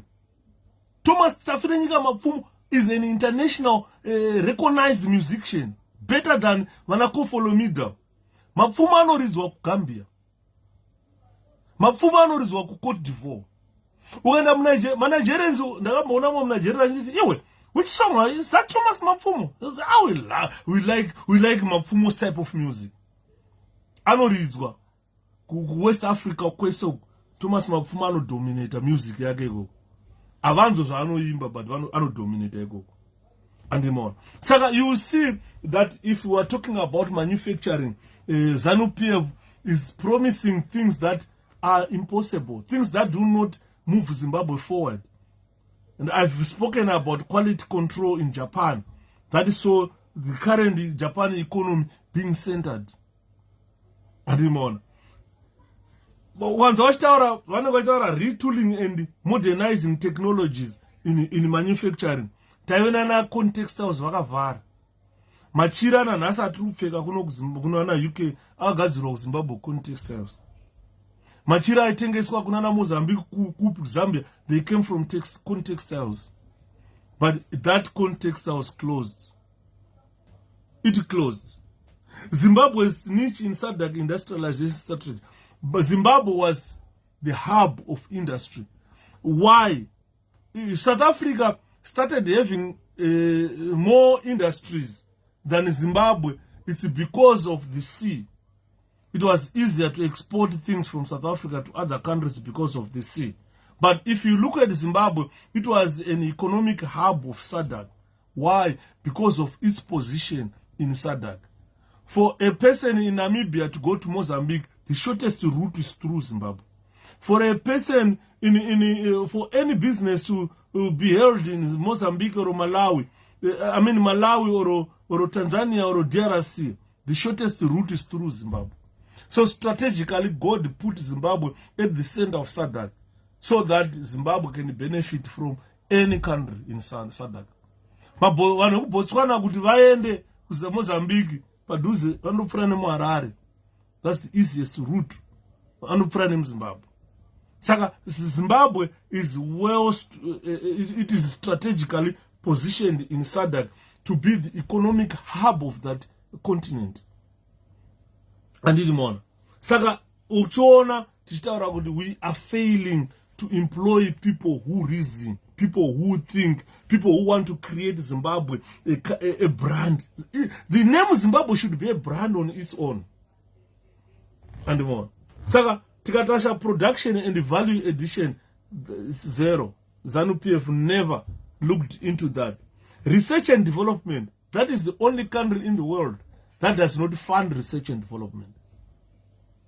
Because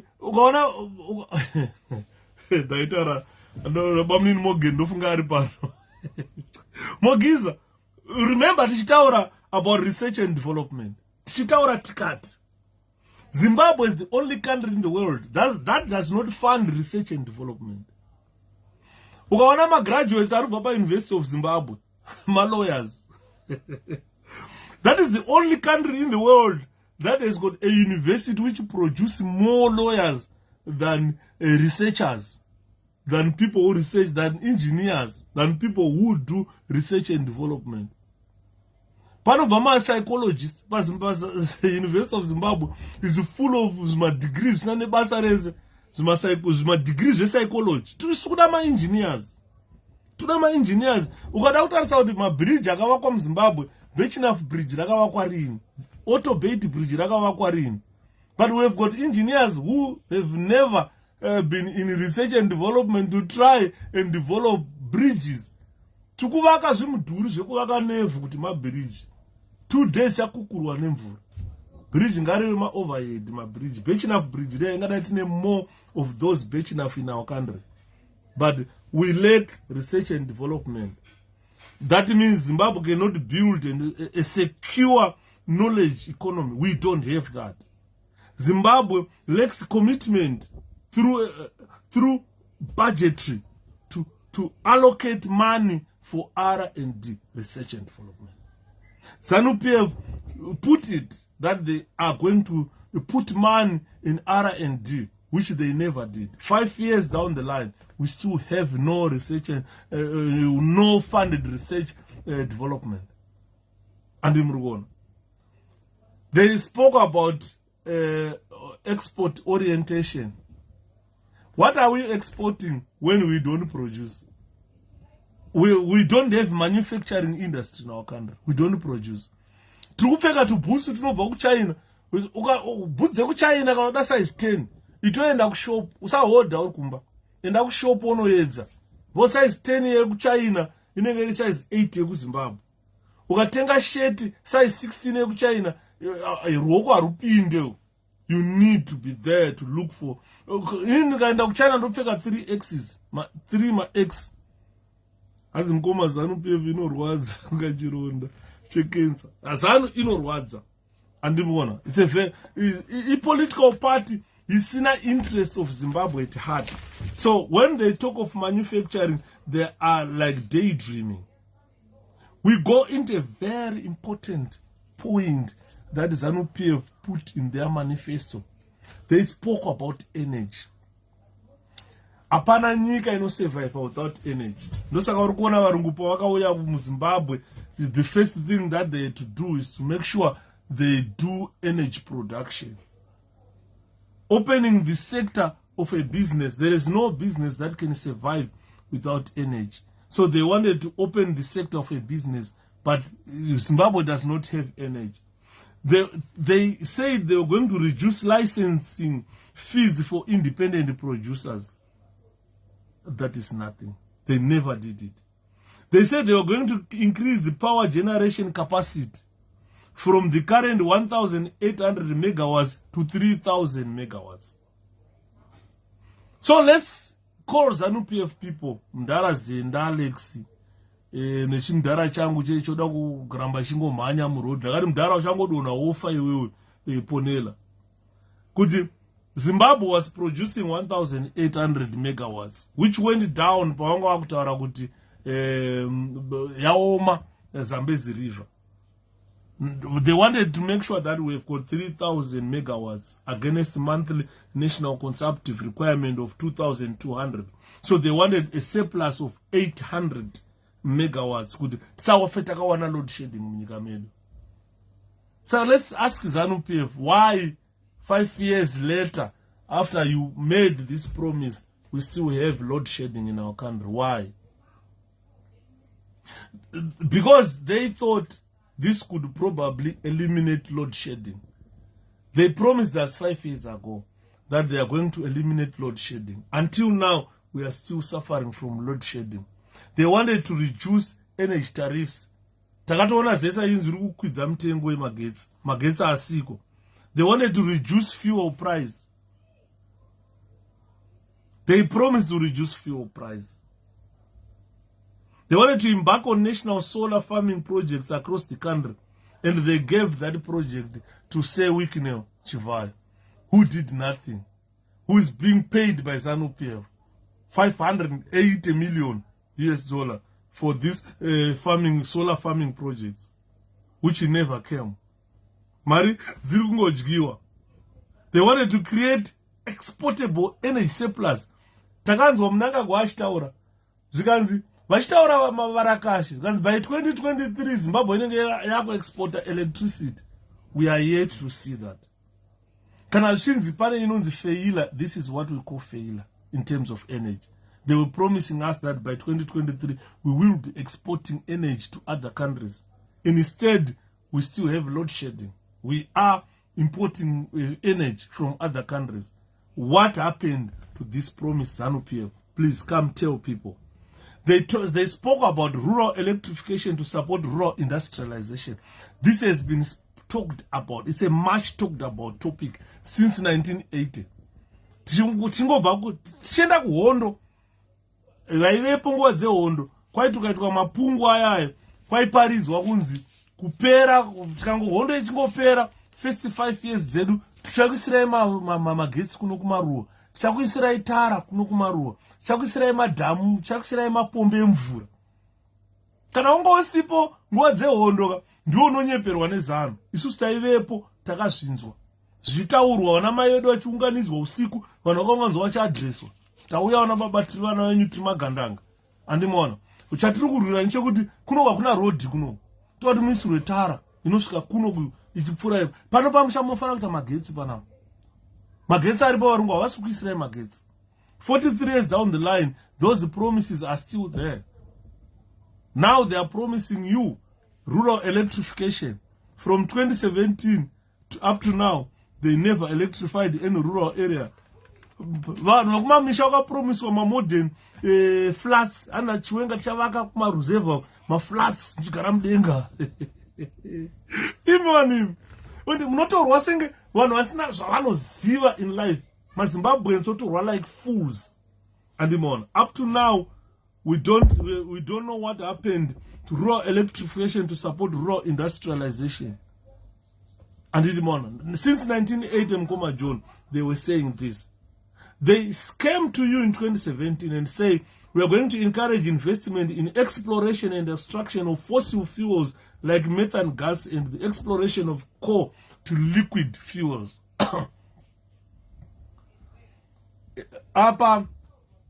Instead, unoziva kuti Zimbabwe inavo vanhu vanoita zvona fuels, but they outsourced kunotsvaga makambani kuti hai muchitsvaga munyika medu kuti mune fuel. Napera strong, napera power. So they came to us and said they were going to set up petrochemical industries using coal to manufacture fertilizers and sulfuric acid, among others. This still remains a dream. Nothing has been done.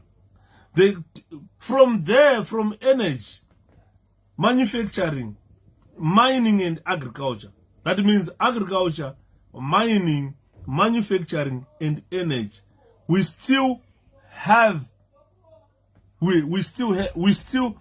never recognize anything that they promised in their manifesto in 2018. So I'm looking at transport. I was looking at transport this afternoon, saying, okay, fine. They said they are going to rehabilitate all roads in towns and major cities to world-class standards. Do you know when you call world-class standards? If you come to the UK, you drive in a motorway.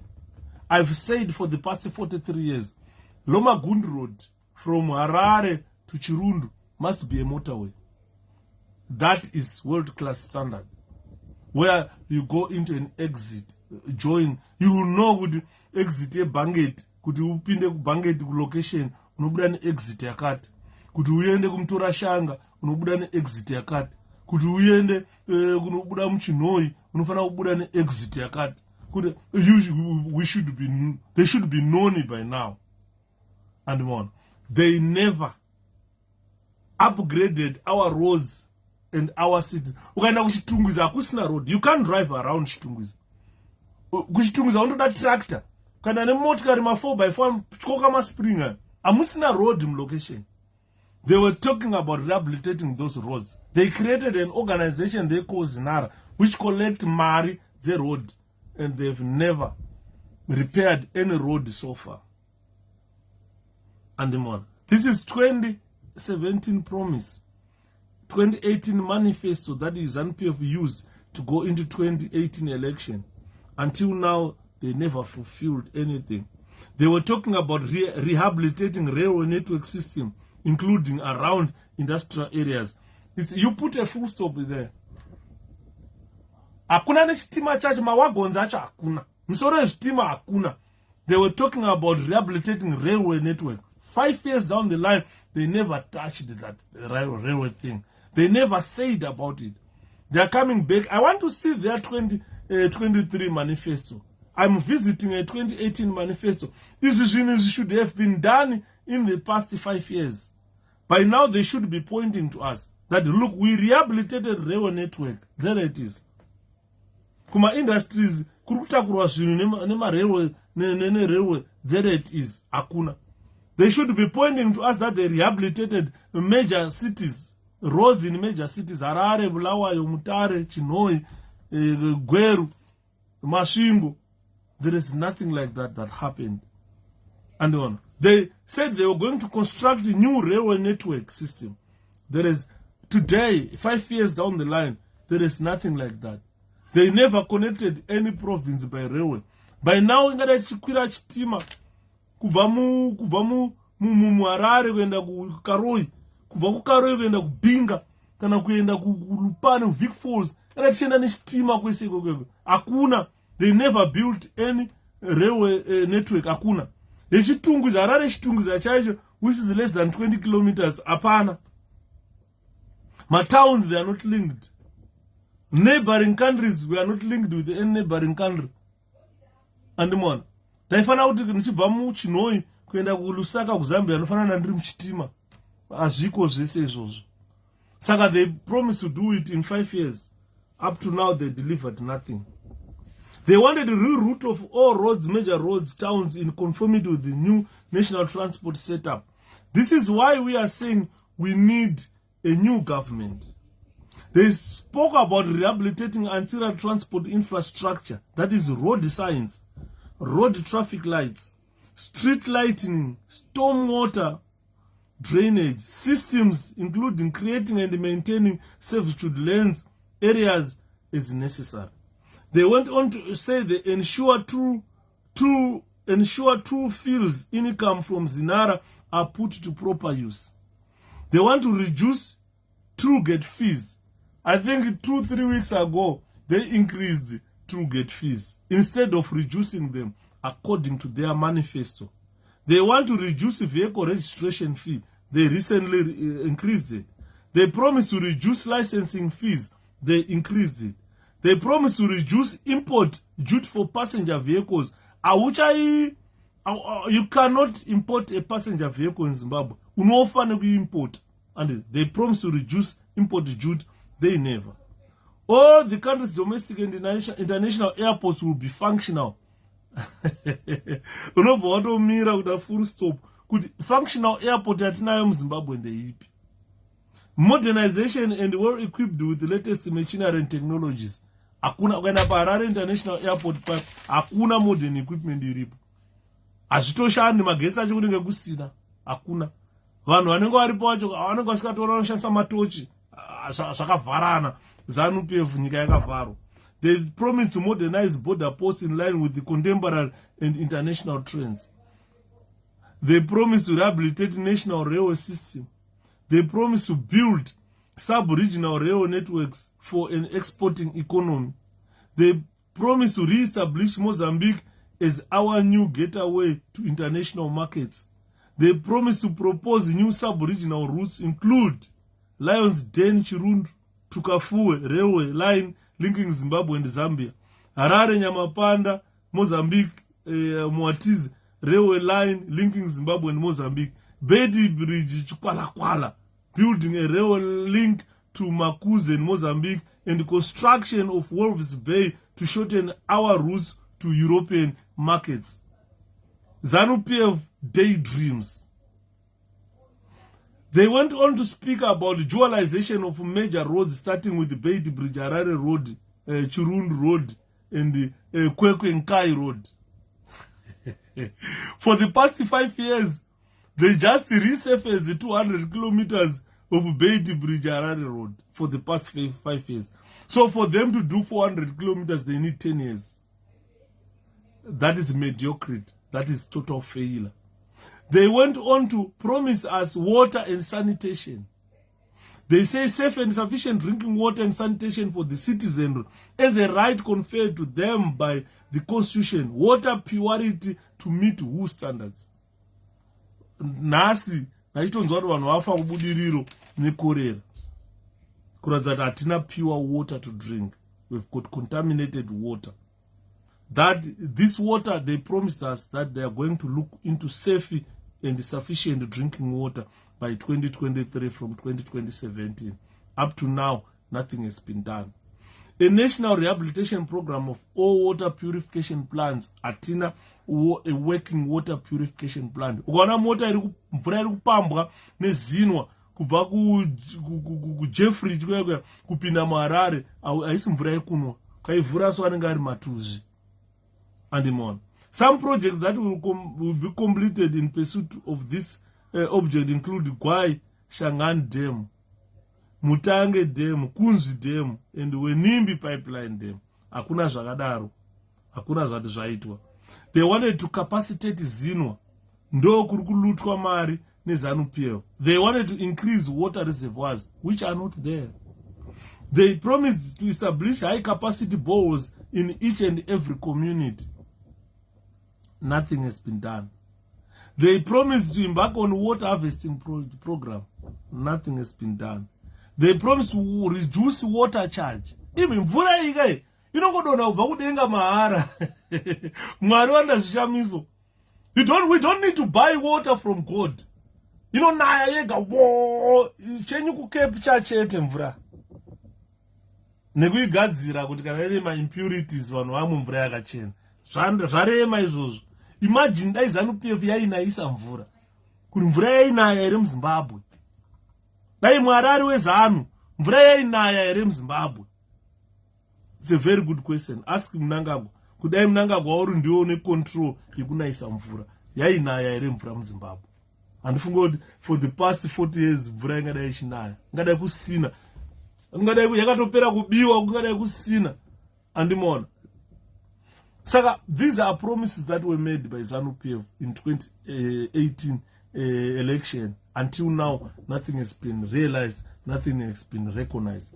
So let's go to ICT, computer technology, information and computer technology. We are in 21st century. Remember my presentation on digital era, that we are in a digital era. Ukaona masara apa masara zvachose. Mucharamba muri vekutenga kubva kune dzimwe nyika.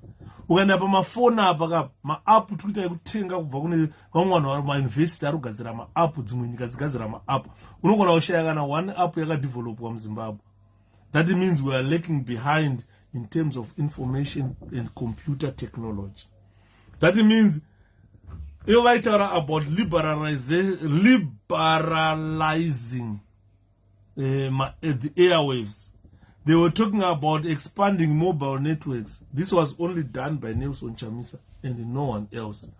They were talking about adopting modern technologies. Where do you get the modern technologies from? If you have got people who are turning themselves into drug addicts, who are turning themselves into youth, who are turning themselves into street kids, but you want to adopt modern technology, where do you think it will come from? Because if you go to England, God is not the one developing modern technology. God has given the British same brains as the Zimbabweans. So if you want to adopt modern technology, make your Zimbabweans people think, what modern technology would Britain want? Develop it in Zimbabwe, sell it to Britain. Don't wait for the British to develop modern technology. The Chinese will develop it for you. Then you buy it from there. You always lag behind technology. So we need a government that finance research and development so that we create modern technology. So other countries can adopt modern technology from Zimbabwe. Not vice versa. They promised upgrading and expansion of backbone and the core networks, tower base stations. They promised to establish more information centers, establishing new international gateway connecting all government ministries on optic fibers, network of from there. Then they spoke about tourism. What was about tourism? This is 2018 manifesto, ZANU-PF manifesto, which by now they should have achieved these things. They said by 2023, they want to establish a new international gateway connecting all government ministries on optic fibers. Let's hope. Let's hope. Because they never did this. And on. Networking of central hospitals. Ukauya ku UK, kana pane manesi vari panapa, vanoziva zvandinotaura. Kuti ukauya kuno ku UK, kana uri nurse, une login details ako, uchida information on computer from any other hospital, you can access it. You can access it. Patient is admitted kunana Newcastle, iwe uchishanda kunana 𝗪𝗶𝗂 𝗪𝗂𝗏. You can access information a patient. Ototaura zvaurikuda kuishandisa information yacho according to Data Protection Act. And on. But varikuda kulinka, they want to network of central hospitals. Kusina magetsi, hakuna computers. Manesi ariko kuZimbabwe, they can hardly use computers. Handifungori kune manesi vanogara computer vachitoita zvatirikutaura. Because munomuti upe medication wakutoenda pa computer, wotovhura ward yako ovhura paunenge uri wotoenda uchiona maclients ako, uchiona nguva dzakati client ino through the computer. Hazvichanyorwi, hazvisina paperwork, no longer write down. Zvakatochinja kudhara. But because we lag behind a lot of things. So, these people are fun. ZANU-PF are so funny. They are now talking about, spoke about tourism. They wanted an aggressive tourism recovery and engagement of the international source markets.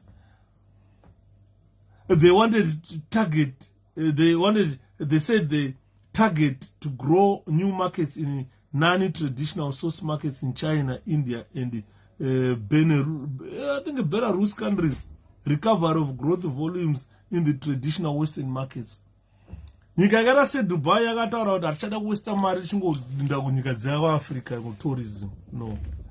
Vakatouya vakatenga, vakatora nzou, vakatora shumba, vakanocreata Africa yavo kuDubai. If they want to see nzou, shumba, makarwe, cheese, zvese vanongoenda kumatsoko, vanongoenda kwavo kuDubai vanoona musango. Vanofamba vari muAfrica yavo. They created their own Africa. Because these black people, they don't use much of their brains. And them on. So, ladies and gentlemen, quality of health care, housing, and so forth. I think atingaipedza today.